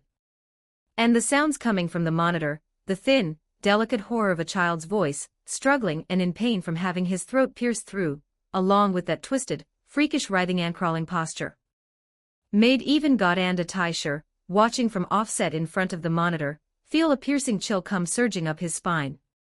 It was at this point that he finally remembered Saito Miyako's words, said with extreme seriousness, without the slightest hint of being perfunctory. His potential is enough to rival AI. He'd originally taken that line for nothing more than a flippant joke. But looking at things now. Forget rival. Going off this acting, this is already surpassing her. He murmured to himself. Ghost fire walnut chan winky face fire ghost. Fire new history, Arknight's Enfield, picked up a gaga. Help smash these goals. Direct hit 100 power stones equals +1 bonus chapter for everyone. Chapter 14, It seems I should talk to a certain Hoshino blonde. 1936 words. After the rehearsal ended, Godanda Taisher could clearly sense one particular thing. Namely, that nearly everyone was discussing something in hushed voices. Yes. The camera crew, the script supervisor, the production assistants. Even the makeup team, which had nothing whatsoever to do with it, was discussing it too. And almost without exception, they were all discussing the same one person, Minami Yuji. Wasn't that just way too well acted? At the end of the day, was that really acting? Those eyes of his. I really did almost jump out of my skin. Seriously, what agency is that kid even from? The fine, fragmented sounds of discussion were nearly impossible to suppress. Normally, a director was supposed to maintain discipline on a filming set. But at this moment, even this veteran director didn't know, for the time being, how to settle down the commotion on set. The reason was nothing else. Minami Yuji really had acted that well. That kind of acting, there wasn't any need to bother with arcane technical jargon to explain it. Plain and simple, it was just good. No further rhetorical flourishes required. Even an ordinary layperson who didn't understand a thing about drama would probably reach the same conclusion. After all, when it came to acting, the most important thing was its ability to move people's hearts. So then, having been just as moved by the other party's acting himself, how was he supposed to stop the production crew's hushed discussions? With no real way around it, Godanda Taisher could only turn his head. Saito Miyako, posture all perfectly upright, was standing right behind him. This really is quite a surprise, Miss Miyako. He spoke, letting out a sigh, his face full of feeling. To be honest, when I heard you say earlier that you were going to push Aqua aside and give the role to this kid, I still found it a bit unbelievable. I thought you might have just gotten your blood up and let it go to your head. After all, in my eyes, Aqua's actually already a remarkably outstanding actor. But he turned his head, looking toward Minami Yuji on the set, Minami Yuji, who was openly and easily exchanging smiling greetings with the other actors and crew members, behaving not in the least like a child. But that one is different. He's a prodigy in the truest sense of the word. Godanda Taisher murmured to himself, his gaze fixed firmly on Minami Yuji and refusing to budge. He could feel it. That certain quality the other party carried, one that went beyond what ordinary people possessed. Completely unlike Ai Hoshino's impression, glittering and radiant, displaying her charm to everyone in perfect form. This Koyaku was like a black hole, yanking your gaze toward him without rhyme or reason, then using that beyond ordinary, almost demonic charm of his to keep you from being able to peel your eyes off him. Once his thoughts reached that point, he stopped holding back his pride and offered up an open, generous apology. It seems I really did completely misunderstand you, Miss Miyako. You must have anticipated this situation entirely, right? I'm truly sorry for saying things like kick Minami Yuji out to you earlier. Please forgive me. And with that, he even went so far as to bow to Saito Miyako. Over on his side, God and Taisher kept up his scattered, broken-up exclamations. Meanwhile, on her side, Saito Miyako was only just now coming back to her senses from the shock. Listening to God and Taisher's sighs of admiration, the corners of her mouth couldn't help but start twitching uncontrollably. Anticipated this, like hell she had. True, beforehand she had already worked up a mental estimate of Minami Yuji's performance, figuring that the other party's acting would absolutely have no major issues. But how was Minami Yuji's acting just without any major issues? It was downright perfect, hello. That expressive power was getting a bit ridiculous, wasn't it? And she wasn't sure if it was her imagination, but she just kept feeling like Minami Yuji's acting, compared to what she had seen at the audition a few days ago, was somehow even more outstanding now. A genius. A freak. Just where in the world did Minami Yuji rack up his experience points? Shaking her head, she tossed all this miscellaneous information cluttering her brain aside for now. Because at a moment like this, what she ought to be doing as Ichigo Productions manager was, in that case, regarding Minami Yuji's scenes. Obviously we're keeping him. God and Taisher nodded without a moment's hesitation. When you've got an actor who performs well, you use them. No hesitation. That was his aesthetic as a director. It was just. God and Taisher sucked in a sharp HSSS of a breath. Because he had just thought of a certain precocious child with the Hoshino surname. How on earth was he supposed to explain this to the kid? The mood in his head, which had felt a touch easier just a moment ago, at this instant, started aching all over again. Just at that moment, by sheer coincidence, Saito Miyako put forward a suggestion that temporarily diluted his headache. Since the opportunity's rare, how about I have that boy Minami Yuji come over to meet you first? Oh? That'd be great. God and Taisher's eyes lit up. After all, having just witnessed acting that brilliant, what director could possibly stand not to meet the actor in person? About a minute later, Minami Yuji, decked out from head to toe in special effects makeup, appeared in front of him. The so-called special effects makeup was actually a kind of makeup created to fit certain non-realistic appearances, vengeful spirits, zombies, that kind of thing.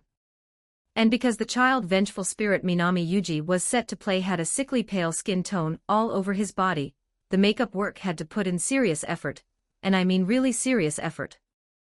Not only did they have to coat him from head to toe with a layer of powder that was practically the consistency of putty, but they also had to paint iron blue eye makeup around the sockets of his eyes, similar to dark circles. And since they'd still be shooting again soon, his makeup hadn't been removed at all, he had come straight over to meet them just like that. The look was a bit frightening. And yet God and Taisher's eyes still lit up. Because even this kind of deliberately uglifying special effects makeup couldn't conceal Minami Yuji's near-perfect underlying features. He could tell at a single glance just how good-looking the koyaku in front of him was beneath this exaggerated makeup. With looks like these to work with, he probably wouldn't lose even an inch when stacked up against Aqua Hoshino, would he? While he was over here looking Minami Yuji over, he heard Saito Miyako's barely suppressed excited voice. Yuji-kun, I called you over mainly because I wanted to give you some good news. Good news? Under God and Taisher's watching gaze, the koyaku in front of him tilted his head slightly. What kind of good news? It's this, the director God and right here in front of you is going to use you, you know. Without a moment's hesitation, Saito Miyako lifted her hand and made the introduction. God and Taisher cleared his throat lightly as well and put on a smile, wanting to come across as friendly and approachable so as to keep Minami Yuji from being too nervous. After all, he himself was a properly recognized director of genuine ability, and most koyaku, when they met him, would lose their composure to one degree or another. And yet, use me. Isn't that a foregone conclusion? Minami Yuji said. Cough, cough, cough. That casual remark from the other party caught Godanda Taisher, who had only just been adjusting his mental state, completely off guard, and he couldn't help but start coughing. You cough, Minami Yuji-kun, aren't you maybe a bit too confident? He couldn't help but tease the boy a little. There was no helping it, Minami Yuji really was just too confident. This, his opening line, was foregone conclusion, with a tone that suggested, if Godanda Taisher didn't cast him, then Godanda Taisher must have aging eyesight and be going blind. Could the child in front of him possibly be a second Arima Kana? Another one of those koyaku who, banking on the fact that their acting was good, thought they could order everyone around on set and do as they pleased. If that really were the case, then Minami Yuji's evaluation in his head was going to drop by quite a few points. But what he hadn't expected was, isn't this how an actor's supposed to be? The Minami Yuji in front of him spoke up, lifting his eyes at the same time. I have confidence in my own acting, in the same way, I also have confidence in director Gotanda's eye as a director. That out of the blue line left Godanda Taisher falling into stunned silence. Is there something wrong with that? Ignoring Saito Miyako's frantic be quiet, gesturing, the small koyaku merely looked at Godanda Taisher in front of him without so much as a blink. Silence. A long, drawn-out silence. Then, no, you're right. Godanda Taisher suddenly broke into a smile and nodded. Because, just as Minami Yuji had said, the most important thing for an actor was confidence. An actor who didn't even have the confidence to play the role they had in hand well, such an actor's performance was inevitably going to lack a soul. It seemed he had completely been overthinking things. Looking at Minami Yuji, who even when offstage radiated an aura completely unlike that of an ordinary person. Godanda Taisher had now completely confirmed it. This koyaku in front of him truly was the real deal, the kind who could sell. Meanwhile, on the other side, Saito Miyako was, in fact, extremely happy that Godanda Taisher was placing such high value on Minami Yuji. But her originally bright expression dimmed somewhat. That boy Aqua. I wonder how he's doing right now. She murmured quietly to herself without realizing it. She knew it, her foster son Aqua Hoshino had, in the 2 years since Ai Hoshino's death, always held on to the dream of becoming an actor. And that dream, just today, had been broken by her own hands. For that, she felt a touch of unease, even a wavering of resolve. Godanda Taisher was still looking Minami Yuji over, so he hadn't noticed Saito Miyako's situation on her side. But Minami Yuji was different. Even while he was fielding Godanda Taisher's various questions, he had also picked up on the change in Saito Miyako's expression. Sigh. The reliable adult sighed inwardly. At the moment, Saito Miyako counted as his number one go-to person, and she had shown him the kindness of recognizing his talent. If she couldn't focus on her work, then he himself was going to be in a fairly miserable spot too. All right then. The reliable adult shook his head. It seemed it was time to go track down a certain blonde-haired kid, one with a darkened psyche, who had completely worked himself into a dead-end mental corner, and have a little chat. Ghost Fire Walnut-chan Fire Ghost. Fire New History, Arknight's Enfield, picked up a gaga. Direct hit 100 Power Stones equals +1 bonus chapter for everyone. Chapter 15, Aqua Hoshino, Sit Down. 1,741 words. Those crystal-clear, sea-blue eyes of his went wide in that very instant. The brilliant light flickering within them looked as though someone had crushed up stardust and scattered it inside. That right there is the real thing. The genuine article, just like AI. A real one. Standing offset, gazing from afar at the filming taking place, Aqua Hoshino thought to himself. A nearly perfect expression. Body language richly expressing emotion.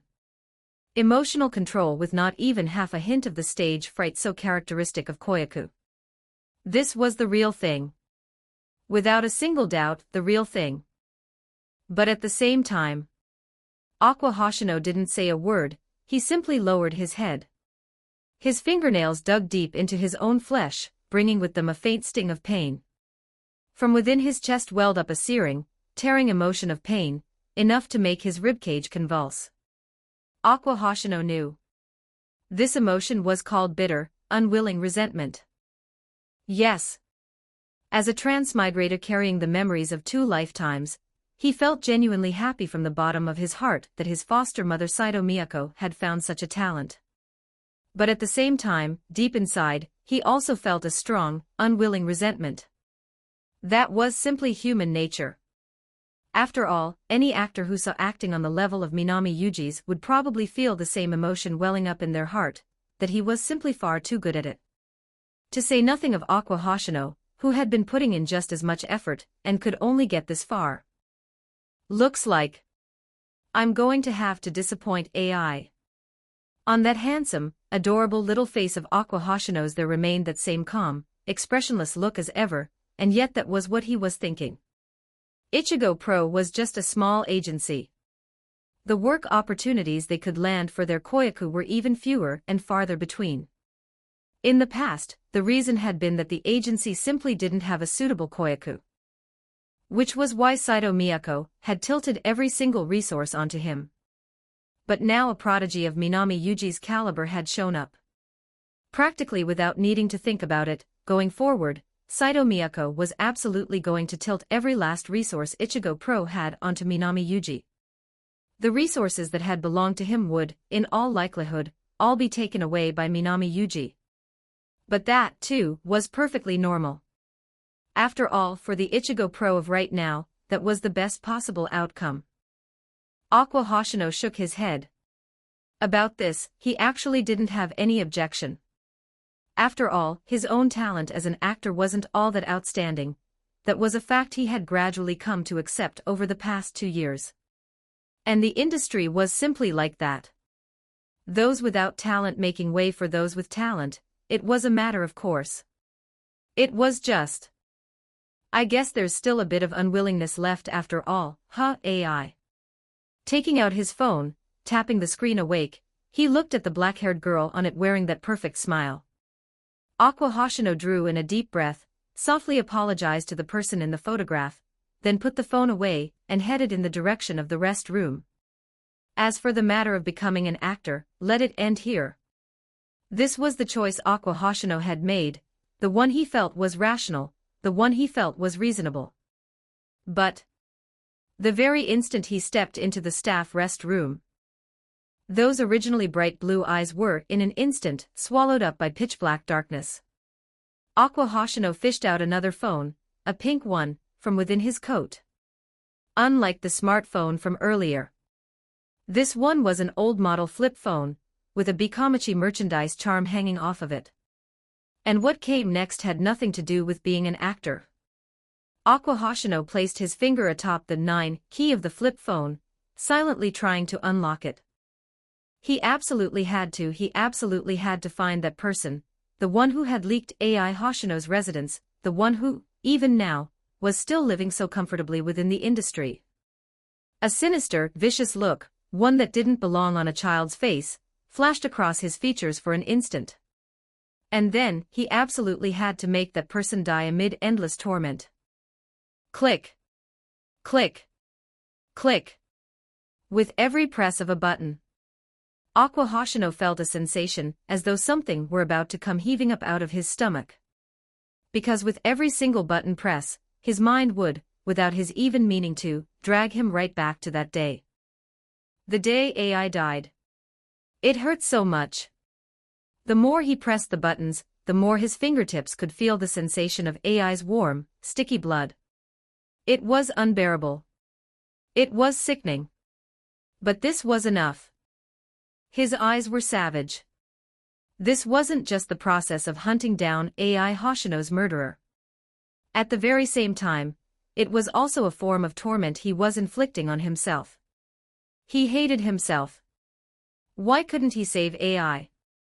Why could he only watch as AI died right there against his own chest? If he'd done this back then, if he'd done that back then, wouldn't the result have been better? He had imagined it like this more times than he could count. But after each round of imagining came an even more violent surge of pain. His breathing grew ragged, sweat dampened the back of his shirt. Even his finger, pressing keys to try passcodes, gradually came to a halt. Just as he was clenching his teeth, suppressing the nausea welling up from his stomach, preparing to keep pressing keys and trying passcodes. "You're still doing this kind of thing, huh, Hoshino Aquamarine, or should I say Aqua Hoshino?" The voice suddenly rang out right in front of him. Aqua Hoshino's fingers froze, and he reflexively raised his head. Standing in front of him was the black-haired boy, now with his makeup already removed. Those pitch-black eyes were fixed on him without a single blink, as though they could see right through to the inside of his heart. It was none other than Minami Yuji. "You." Aqua Hoshino opened his mouth. He was startled by why the other party was even here. But the other party seemed to see straight through what he was thinking, and spoke up as if talking to himself. "The scenes I'm responsible for aren't all that difficult. Today I only had 2 scenes to shoot in total, barely took any time at all." At this point, his voice paused for a beat. "As for Auntie Miyako, she should be over discussing my pay rate with Director Godanda right about now, so I came over first." "So that was it." Aqua Hoshino forced himself up from the floor. "Minami Yuji." Looking at the pale-faced Aqua Hoshino, Minami Yuji let out a "ha" that seemed somewhere between speechless and pitying. Seeing that expression on his face, Aqua Hoshino instinctively felt something was off. Because just from those split-second changes of expression on Minami Yuji's face, he sensed something. This Koyaku in front of him, the one who gave him such an unbelievable feeling, didn't really seem like an 8-year-old child at all. But very quickly, the other party did something that left him reeling even more. Because Minami Yuji actually, right in front of him, extended a hand with a blank expression. "The phone. Give it to me. WH." Aqua Hoshino had always been the type with calm expressions and calm emotions, but hearing this sudden statement from Minami Yuji, he couldn't help knitting his brows. After all, this was AI Hoshino's phone. There was a very real chance it held information about AI Hoshino's murderer hidden inside. He clenched AI Hoshino's phone tight, preparing to ask the other party just what his intentions were. But "Just hand it over." The instant those words landed, Aqua Hoshino, the very next second, felt an indescribably enormous force come transmitting through his palm. Right after that, he felt as though something in his hand had been taken away by the other party. "What are you doing?" At this point, even the usually composed Aqua Hoshino couldn't quite hold back his emotions. If the other party did something to AI Hoshino's phone.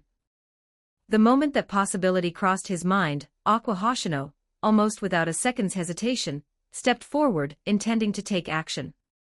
However, the very next second. "All right, here, take it back." No struggle, no fight, just the very instant he took that step forward, the very phone he treated as his life's anchor, AI Hoshino's phone, was stuffed right back into his hand by the other party. But that wasn't all. Looking at the now unlocked phone in front of him, Aqua Hoshino's pupils contracted ever so slightly from sheer overwhelming shock. AI Hoshino's phone passcode was 5 digits long in total. And he, for the sake of cracking AI Hoshino's phone passcode, had spent 2 whole years brute-forcing it, and still hadn't been able to get past this standby page. Yet the Koyaku in front of him had punched in the passcode in less than a single second. This was almost as if the other party had known the passcode from the very beginning. Aqua Hoshino raised his head, his usually steady, calm gaze now stunned as it turned toward the Minami Yuji in front of him. Under his stare, the small little Koyaku in front of him had already slowly seated himself, and as he sat down, lifted his gaze, looking back at him out of the corner of his eye. "Quit messing with the phone for a bit." His left foot crossed over his right, his toes lifting up just slightly. "I have something to talk to you about." His palm lifted up to prop against the side of that fair, clean face of his. "In any case, sit down first." A finger lifted, pointing at the empty seat beside him. Aqua Hoshino. "So Minami Yuji said. Ghost Fire Walnut-chan in P for more, Fire Ghost. Fire New History, Arknights Enfield, picked up a Gaga. Help us unlock these community rewards. Direct hit 100 Power Stones equals +1 bonus chapter for everyone. Chapter 16, Southward, Part 1. 1,721 words. Aqua Hoshino didn't respond. What's more, his face quickly composed itself again, no longer letting a single trace of emotion show through. He simply maintained his silence, fixing his gaze on this koyaku named Minami Yuji in front of him. The other party was like a summer storm, arriving without warning, and barging into his life without rhyme or reason. What's more, he had an inexplicable premonition. If he kept conversing with the other party like this, every thought, every consideration, every plan he had originally been holding onto could very well be changed by this koyaku in front of him. It might have been a kind of sixth sense, even Aqua Hoshino himself couldn't quite explain it. So, going by rational thinking, he ought to turn around and leave right now. After all, just being able to unlock the phone AI Hoshino had left behind already counted as him coming out ahead. But people are, in the end, emotional creatures. No matter how much Aqua Hoshino sealed off his innermost heart, he was, after all, still a person. He wanted to know. Just what was this koyaku in front of him, really, and why did he know AI Hoshino's phone password? And since this koyaku named Minami Yuji already knew AI Hoshino's phone password, then it stood to reason that the other party must definitely know about the mother-son relationship between AI Hoshino and himself. That point was the most important of all. Aqua Hoshino knew perfectly well that Saito Miyako was absolutely not the kind of loose-lipped person who would casually let his mother's situation slip out. After all, an idol getting pregnant out of wedlock, and on top of that, having children, that single fact alone would be enough to utterly destroy AI Hoshino's persona as the perfect idol. For that very reason, he absolutely had to get clarity on this point. He let out a shallow breath. Without continuing to hesitate, Aqua Hoshino chose to follow Minami Yuji's instructions and sat down in the chair in front of him. Just as Aqua Hoshino was staring at the other party, pondering how he should go about prying Minami Yuji's mouth open, then he heard the other party's voice. There's quite a lot of topics to cover. Let me think about where to start. Oh, that's right, first and most important of all is... Aqua Hoshino slowly lifted his head. The next moment, those sea-blue eyes of his widened without his being able to help it. Minami Yuji had lifted a finger and lightly tapped the armrest of the chair. Same as you, I'm a transmigrator. Under Aqua Hoshino's astonished gaze, he made that declaration. Yes. Without any roundabout phrasing. And without any Aqua, I'm your mother kind of scene either. Minami Yuji had, from the very start, no intention of hiding the fact that he was a transmigrator. After all, he wasn't an idiot, and he certainly wasn't conceited enough to think his transmigrator identity could be easily hidden from Aqua, a fellow transmigrator. After all, Aqua Hoshino and his younger sister Ruby Hoshino were the genuine, real-deal article when it came to transmigrators. They understood the abnormalities of a transmigrator better than anyone else. And what good would there even be in hiding what made him special? None. If he was going to survive in this industry, he had to bring out an abnormality that surpassed every other koyaku. Given that, rather than waiting for them to guess it on their own, it was better to be upfront himself, to just throw open the window and lay things out plainly. Of course, regarding the matter of crossing over from another world entirely, that he kept hidden. After all, lies and truth at a 50-50 split, that was what would give the words coming out of his mouth next a greater degree of credibility. Meanwhile, Aqua Hoshino had, at this moment, pressed his lips tightly shut.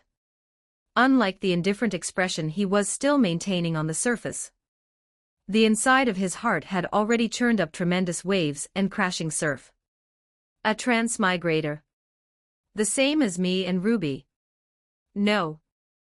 No, no. At a time like this, he absolutely could not let himself fall into the other party's rhythm. Should one say as expected of the original work's male protagonist. When it came to adjusting his mental state, Aqua Hoshino really did have a knack for it. He drew in a deep breath and then let it out, and when he raised his head once again, his gaze had returned to its composed state. Even if you are a transmigrator. That still doesn't explain how you know AI's phone password. That was right.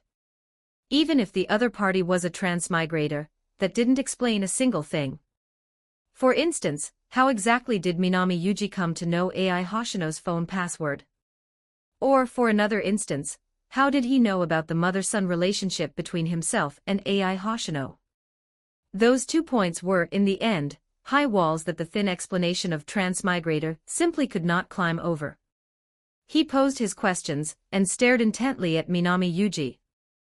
What he hadn't expected, however, was that this reliable adult first let out a sigh, then turned right around and fixed him with a particularly speechless gaze. Then, Aqua Hoshino heard Minami Yuji's voice. What on earth makes you think I couldn't guess at your relationship with AI Hoshino? Just because you're still going around with the surname Hoshino to this very day. Do you genuinely think you've all been hiding it well? Yes. Aqua Hoshino's reaction had instead drawn a TSK through Minami Yuji's teeth, leaving him at a bit of a loss for words. Because the reliable adult genuinely could not understand where on earth Aqua Hoshino's confidence was coming from. On what basis was he so certain that nobody could guess at the relationship between him and AI Hoshino? A pair of twins, still going around to this day with the practically blindingly obvious surname Hoshino. And AI Hoshino, on top of that, had, during Bikamachi's rising development period, gone on the record with a full year of going into seclusion. These were all things the world at large knew, leads anyone could investigate online. Just the leads out in the open were already this numerous. Let alone the fact that AI Hoshino herself belonged to the category of the strongest legendary idol in history. It wouldn't even be an exaggeration to say her every single move was being monitored by paparazzi. Really? It was only because that certain big-shot author of Oshi no Ko, with the surname Akasaka, really pulled out all the stops, just absolutely had to cook up a whole Detective Akane Kurikawa scene in the original work. Otherwise, going off this many gaping Floridan leads alone, never mind the relationship to AI Hoshino, even what kind of underwear Aqua Hoshino and Ruby Hoshino had on this morning would probably have been investigated to the very bottom of the barrel by that crowd of weekly tabloid gossip reporters. At the end of the day, aren't you guys underestimating the industry paparazzi's investigative ability a little too much? Aqua Hoshino. Even Aqua Hoshino, habitually expressionless, never letting his emotions show, couldn't help opening and closing his mouth at this moment. Listening to Minami Yuji's genuinely speechless tone. For some reason, an illusion of feeling apologetic toward Minami Yuji suddenly welled up in his heart. He wanted to push back, but for a moment he genuinely didn't know how to push back against the other party. All he could do was stay silent for a while, then speak up again. Then what about AI's phone password? How do you explain that? That one's even simpler. The black-haired Koyaku in front of him let out an utterly bored yawn. The very first moment I joined Ichigo Pro, I heard about you and Ruby Hoshino. In that very instant, I thought of AI Hoshino's situation, and her password is actually far simpler than you'd imagine. Under his watchful gaze, the black-haired Koyaku held up a finger. A 5-digit password, 45,510, corresponding exactly to the blog password from when Bikamachi was first established. And a password like that, as the agency's operator, Miyako naturally has a copy of in her own hands. At the end of the day, the black-haired Koyaku narrowed his eyes and raised his finger. In your own hand, haven't you been holding the answer the whole time? The whole time, been holding the answer. Following the direction the other party was pointing, Aqua Hoshino, for the very first time, lowered his gaze toward AI Hoshino's pink phone in his hand. And on that very phone dangled a small charm bearing a cute chibi-style figure of AI Hoshino. That was none other than the first ever piece of fan merchandise sold to the public back when the first generation Bikamachi was first established. If he didn't care about her, why would he keep it on his person? If it wasn't out of longing, why would he hang it on the most important of his 3 phones? This was, in fact, a very simple answer, one extremely easy to understand. But for some reason he himself, all this time, had completely failed to notice. In that very moment, Aqua Hoshino even went somewhat absent-minded. And it was precisely at this moment. The black-haired child's crisp voice rang out once more. Aqua Hoshino. Hasn't your line of sight been completely obscured by this point? To the point where you don't even have the spare capacity to notice the most precious thing sitting right beside you? Aqua Hoshino's body trembled in that instant. Everything Minami Yuji had said up until now, he, who had sealed off his inner heart completely and presented an indifferent face to the world, could ignore all of it. But just this one line, he could not ignore. Because this line was like a knife giving off a cold gleam, aimed straight at his innermost heart. Ghost Fire Walnut-chan Fire Ghost. Fire New History, Arknight's Enfield, picked up a Gaga. Direct hit 100 Power Stones equals +1 bonus chapter for everyone. Chapter 17, Facing South Part 2. 1938 words. Aqua Hoshino, in fact, had already realized it back when AI Hoshino died. His own life was like a train hurtling shrieking toward the northern country. This train had no brakes, which meant it could not be stopped. A runaway train had only one mission. To, before dying, race full tilt toward the frigid, barren lands without ceasing for even an instant. And this was also his punishment for standing by and watching AI Hoshino die. Perhaps just as Minami Yuji had said, his line of sight was already completely obscured, he had utterly lost his sense of direction. But the scenery along this one-way road called life, he could no longer afford to take any of it in. Because he was going to take revenge. He absolutely had to take revenge.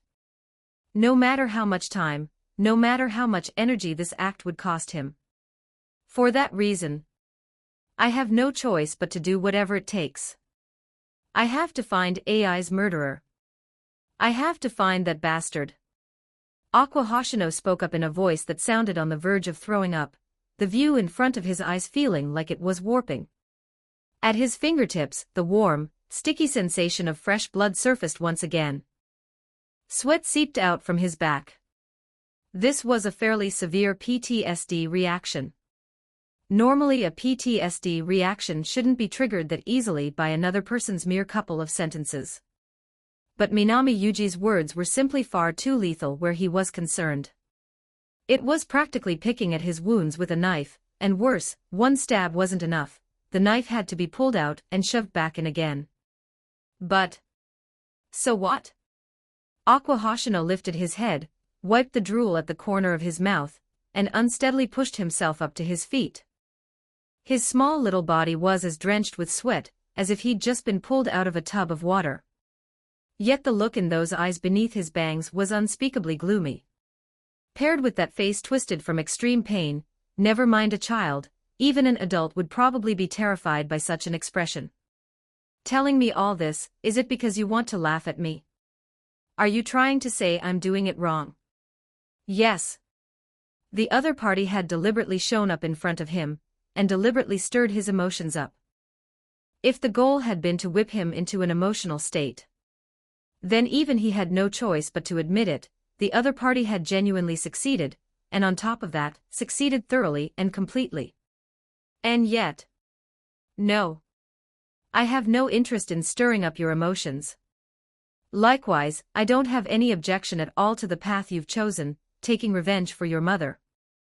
Even faced with him in his demon-like state, the expression on the Minami Yuji standing before him remained as calm as ever, without the slightest change. He simply spoke in that steady tone, saying things that came across as a matter of course. That voice, without a single trace of falsehood mixed in, even left the already somewhat out of control Aqua Hoshino momentarily dumbstruck. Because what Minami Yuji said was exactly what he thought. He was just an outsider. He had no way of empathizing with the pain of Aqua Hoshino losing his mother, and in the same way, he had no way of understanding Aqua Hoshino's obsession with revenge. So from the very start, he had no standing to pass judgment on Aqua Hoshino's choices. But even though I don't have the standing to pass judgment on you, as a fellow adult, I still have to nag at you a bit about the consequences of your choice. The reliable adult at this moment narrowed his eyes. Yes. Aqua Hoshino wanting to take revenge, he couldn't control that, and he wouldn't try to control it. Because that was Aqua Hoshino's personal business, and he wasn't nosy enough to start running his mouth about other people's personal business. But don't let your actions affect Miyako. Do you have any idea how worried she is about you? Aqua Hoshino's body gave a shudder. That's right, this was Minami Yuji's whole point. To put it bluntly, even if Aqua Hoshino went and actually killed someone in the end, dragging his own father down to drown alongside him, none of that had anything to do with him. But if it affected Saito Miyako, then it had everything to do with him. He and that kid were nothing alike. He had only barely managed to transfer schools from the Okinawa orphanage to Tokyo, had only barely pulled out every trick in the book to become a koyaku, and was just now starting to see a sliver of hope at actually earning some money. There was no way he was letting Aqua Hoshino's emotions affect Saito Miyako. Because the weight he was carrying on his shoulders wasn't any less than what Aqua Hoshino was carrying. If anything, it was a whole lot heavier. All 43 little kids in that orphanage were still waiting on him to earn money so they could repair the building, so they could eat, and among them were several runny-nosed little ones who would obediently cling to his hand every single day, calling him Yuji Nii. And Ichigo Pro was just a small agency, with everything in shambles waiting to be rebuilt. So these were words he absolutely had to say. Do you have any idea how many days it's been since I transferred into Ichigo Pro? 3 days total. That's it. In the midst of Aqua Hoshino's silence, his voice paused. But do you have any idea how many times in these 3 days Miss Miyako has brought up your name to me? His gaze lifted. At the very least, no fewer than 40 or 50 times. Minami Yuji slowly closed his eyes.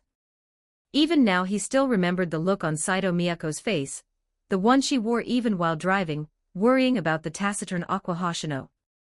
Do you think Aqua would like this, Yuji-kun? You're both children, Aqua should be able to talk things over comfortably with you, right, Yuji-kun? Ha, maybe I'm being a little naggy, but that kid is different from Ruby-chan at home. His personality is very gloomy. The moment I can't see him with my own eyes, for no real reason, I start worrying about him. And just thinking about those things. Then looking at the Aqua Hoshino in front of him, that weak, anguished face that looked as though he were the most miserable person under heaven. Even the reliable adult felt his temper flare up in an instant. Bam! A fair, pale palm slammed violently into the wall beside them. The terrifying strength of it shook flakes of wall plaster loose. Minami Yuji's eyes snapped open. Show a little bit of backbone, would you? Stop always putting on that gloomy, completely sealed off from the world face like you're the only victim under heaven. Do you think after Ai Hoshino died, you're really the only person in pain? Everyone. In the original storyline, just about everyone, after Ai Hoshino's death, had been making accommodations for Aqua Hoshino. Not wanting to touch his wounds. Well then, did none of those people feel pain over Ai Hoshino's death? How could that possibly be? His palm shot out, grabbing Aqua Hoshino by the collar without a moment's hesitation, hoisting the other party up one-handed. Those pitch-black eyes, always so steady and composed, locked onto those sea-blue eyes that didn't dare meet his own, surging for the very first time with storm-like emotions. In your past life, you were more or less an adult too, weren't you? Then for crying out loud, give me at least a little bit of the responsibility and accountability that an adult ought to have. That's right. If Aqua Hoshino's mental age had been like Ruby Hoshino's, a completely ordinary child of around 10 years old at most, Minami Yuji probably wouldn't have said much at all. But he just so happened to be an adult. An adult who couldn't even manage himself. What do you even know? No matter how good someone is at controlling their own emotions, in a situation like this, having their scars ripped open right in their face over and over again, they probably can't keep their composure. Those originally sea-blue eyes of Aqua Hoshino's stopped flinching away. Even with Minami Yuji's overwhelming presence right in front of him, he still clenched his teeth and let out a voice that was almost hysterical. AI died. She died. Right in front of me. She just gently held me like this. And then she died. But I couldn't do a single thing. Do you have any idea what I was feeling at that moment? He had witnessed it with his own eyes, the color of the light of life gradually fading from the eyes of someone he loved. At the same time as Aqua Hoshino spoke those words. Those blue eyes, the ones that, ever since AI Hoshino's death, had never once shown an emotion again, for the very first time, something began to well up in them. Tears gradually blurred his vision. But even so, he kept his eyes wide open, glaring furiously at the Minami Yuji in front of him, as if relying on this single question to soften the other party's overbearing aura. That's right, what did Minami Yuji, who had never gone through any of this, even know about him? However, you're right. You're absolutely right. I really don't know a thing. Minami Yuji nodded with no expression on his face. He acknowledged what Aqua Hoshino said. But the crisp sound of forehead colliding against forehead rang out. Bam. But there's just one thing I want to say, one thing you've been plugging your ears against and refusing to hear. Minami Yuji's hand released its grip. Pain transmitted through his forehead, and Aqua Hoshino tumbled to the floor. Listening to the next words from the black-haired Koyaku, he, for the very first time, revealed an expression of disbelief. Because, from his vantage point looking down at him, Minami Yuji gazed at him, and said words that he could never have imagined. You've already done enough. It's been 2 whole years. It's about time you forgave yourself. Aqua. In his voice, in that single instant, there was not the slightest hint of the earlier overbearingness. All that remained was something just like AI Hoshino in her final moments, that soft, enveloping warmth that seemed as though it would wrap him up entirely. Done enough. Ever since AI Hoshino had passed away, Aqua Hoshino, who had given up on opening his heart to anyone, who had never once forgiven himself, suddenly felt as though the scene in front of him had gone hazy. He felt it, somehow. That train inside his chest, the one that had been shrieking non-stop, racing all the way toward the frigid, barren northern lands, seemed, in this very moment, to have come completely to a stop. He reflexively turned his head back. All that lay before his eyes was the warm scenery of the southern country. Ghost fire here, Walnut-chan fire ghost. Fire new history, Arknight's Enfield, picked up a gaga. We have set new community milestones. Direct hit 100 Power Stones equals +1 bonus chapter for all readers. Chapter 18, in other words, Minami Yuji 1 bonus chapter. 1,774 words. Men. What in particular are middle-aged men most afraid of? Not the beatings of society, nor the cold sneers of a superior at work. What they're most afraid of, always, is concern from another person. A single line as simple as "Son, are the blankets warm enough? Have you eaten?" is enough to crack their defenses wide open. But ever since AI Hoshino's death, Aqua Hoshino had plugged up his own ears and sealed off his own heart. He had long since stopped being able to hear anyone's concern, or to feel the warm gaze of anyone who cared. And yet, today, a man, likewise an adult, had told him that he had already done enough, that he ought to forgive himself. In a single instant. Somewhere inside his heart, it was as though a crack had split open. A full 2 years' worth of accumulated negativity, all the pain, all the unbearable emotions, every last bit of it came surging up at once. This wave of emotion was simply too strong. Even Aqua Hoshino, who'd always been so detached, was powerless to hold it back. And so, lying there on the floor, he covered his eyes with the back of his hand. The tears flowed out as if they couldn't be stopped. Hurried, sobbing sounds, too, came shudder by shudder, squeezed up out of his throat. Minami Yuji sat back down. Looking at the Aqua Hoshino in front of him, he gave a slight shake of his head. He had at least a rough understanding of the plot of Oshi no Ko. Because of that, he also knew this. The Aqua Hoshino of the original work absolutely could not be called a strong person. He had only been forced to make himself strong because of Ai Hoshino's death. And that being strong had gone on for over a decade. Throughout all that time, no one had been able to open up his heart, and no one had so much as touched the truth of who he really was. This had, without a single doubt, led to his personality growing crooked. And as luck would have it, a certain reliable adult was from the Celestial Empire. The one thing he absolutely could not stand to see was a child whose personality had grown crooked. Sigh. Propping his cheek with one hand, watching Aqua Hoshino crying in a state of utter dishevelment, even showing some signs of respiratory alkalosis. Minami Yuji, with no help for it, crouched down, lifted the boy's body up just a little, and gently patted his thin little back to help even out his breathing. They say anime heroines are a real handful. But right now, he was thinking. When the male protagonist actually goes off the deep end, he seems even harder to deal with than the heroines, doesn't he? So those things you said to me earlier, you were trying to get me to give up on revenge and live the life of an ordinary person. Aqua Hoshino, having regained his composure, had red, swollen eyes and the traces of tears on his face. He turned his head slightly to the side. Minami Yuji, still with one leg crossed over the other, calmly flipping through a book, was sitting right beside him. His lips moved hesitantly, that face of his, always so cold in front of other people, for the very first time revealed a different sort of emotion to another person. This emotion was complicated. Aqua Hoshino felt it was probably awe, or perhaps respect. How could it be that? Minami Yuji set the book down. I already said it before, whether or not to take revenge is your freedom, and whether or not you want to live the life of an ordinary person is, likewise, your freedom. You're an adult too, you have the right to choose your own life, don't you? But just now you...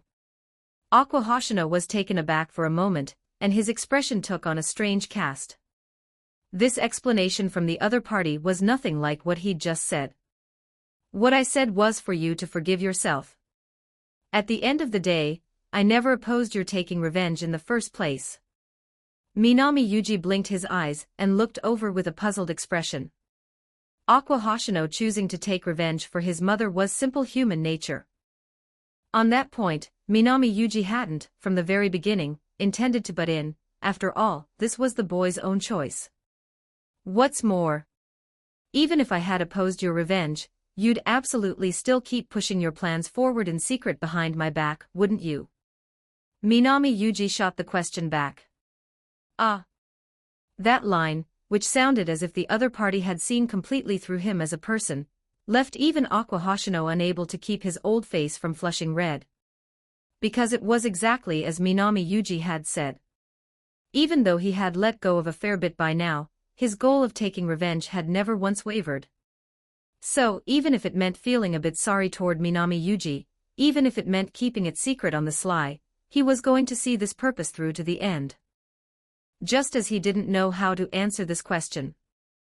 The Minami Yuji over there, staring at him, suddenly opened his mouth again. That said, there's something I've been quite curious about. Curious? Aqua Hoshino was thrown for a moment. This revenge you keep talking about, do you have a concrete plan? He asked. A plan? This out-of-nowhere topic left Aqua Hoshino momentarily blank. That's right. Minami Yuji's fingers lightly tapped on the armrest of his cushioned chair. You've been planning this for 2 whole years now, haven't you? Do you have a concrete revenge plan, and a procedure to go with it? Well, that's, Aqua Hoshino opened and closed his mouth. He really did want to answer the Minami Yuji in front of him. But it was only at this very moment that he, whose eyes had been completely blinded by hatred, realized, of all things, he had absolutely nothing that could be called a plan. That's right. No plan whatsoever. All he had was an obsession with the goal of revenge, and hatred toward the enemy who'd killed his mother, that and nothing more. A lot of people might bring up the film, 15 Years of Lies, from the original work as a counterargument. But in actuality, the film, 15 Years of Lies, was a plan that could only be finalized after Aqua Hoshino learned of Hikaru Kamiki's identity. And strictly speaking, in the eyes of a reliable adult, that thing really couldn't even be counted as any kind of outstanding revenge plan. Let alone in the present situation, where Aqua Hoshino had no clue who Hikaru Kamiki even was. First, find the person who killed AI. Under Minami Yuji's gaze, Aqua Hoshino's handsome face had already gone somewhat red, and he finally managed to squeeze out that one line. Find them. Through what channels, exactly? Hire a private detective. Or start now by first investigating the people around AI Hoshino. And then use your Koyaku status to draw out information from them. Pry the lay of AI Hoshino's social circle out of them. The reliable adult rattled off a few examples off the top of his head, his gaze, in turn, growing more and more curious. Aqua Hoshino's face continued to redden. And what about that line you said earlier, make that person die in the most miserable, most agonizing way? What is this most agonizing, most miserable way, exactly? Have you worked out how you're going to physically torture him? Or how to crush the other party utterly on a psychological level? And only then let him die a wretched death? Minami Yuji was still asking. If Minami Yuji had said these things a little earlier, Aqua Hoshino, full of rage and hatred, might still have thought the other party was being provocative. But now, with his head considerably clearer, Aqua Hoshino, after hearing these words, abruptly realized one thing. Did he not have any kind of plan from the very start? Yes. No plan. Because even if he hadn't fixated so hard on unlocking that phone, by just asking Saito Miyako, he probably could have figured out at least some part of AI Hoshino's social network before her death, right? After all, AI Hoshino had been Ichigo Pro's flagship idol. Back when Saito Miyako had been handling her, she'd practically never been more than a step away. And as for the methods Minami Yuji was bringing up, how to torment, how to make the other party pay the price, Aqua Hoshino hadn't even thought about any of that. Otherwise, in the original work, he wouldn't have gone and done something as inexplicable as throwing himself off into the water to become a drowning ghost. Only now did Aqua Hoshino abruptly realize one thing. In front of Minami Yuji, it kind of seemed like what he'd been calling revenge all along was nothing more than a child throwing a pure, plain tantrum. After realizing that, the blonde-haired boy's expressionless, yet already reddening, face turned even redder. Red to the point of being unparalleled in brilliance. And Aqua Hoshino had also keenly picked up on it.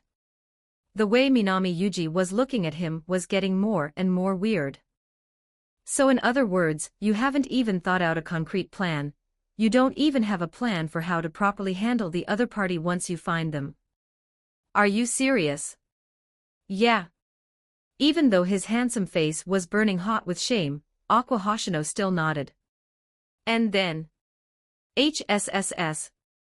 Then he heard the sound of Minami Yuji in front of him sucking in a sharp, cold breath. It was clearly nothing more than an ordinary inhalation, and yet it sounded as though it had critical hits and true damage mixed right into it. Aqua Hoshino couldn't bring himself to lift his face anymore. He reached out with both hands and covered his face, no longer daring to look at the expression on the face of the black-haired Koyaku in front of him. Ghost fire went more, Walnut-chan fire ghost. Fire new history, Arknight's Enfield, picked up a Guga. Let's reach these milestones together. Direct hit 100 Power Stones equals +1 free chapter for all readers. Don't forget to like and subscribe so you never miss a story.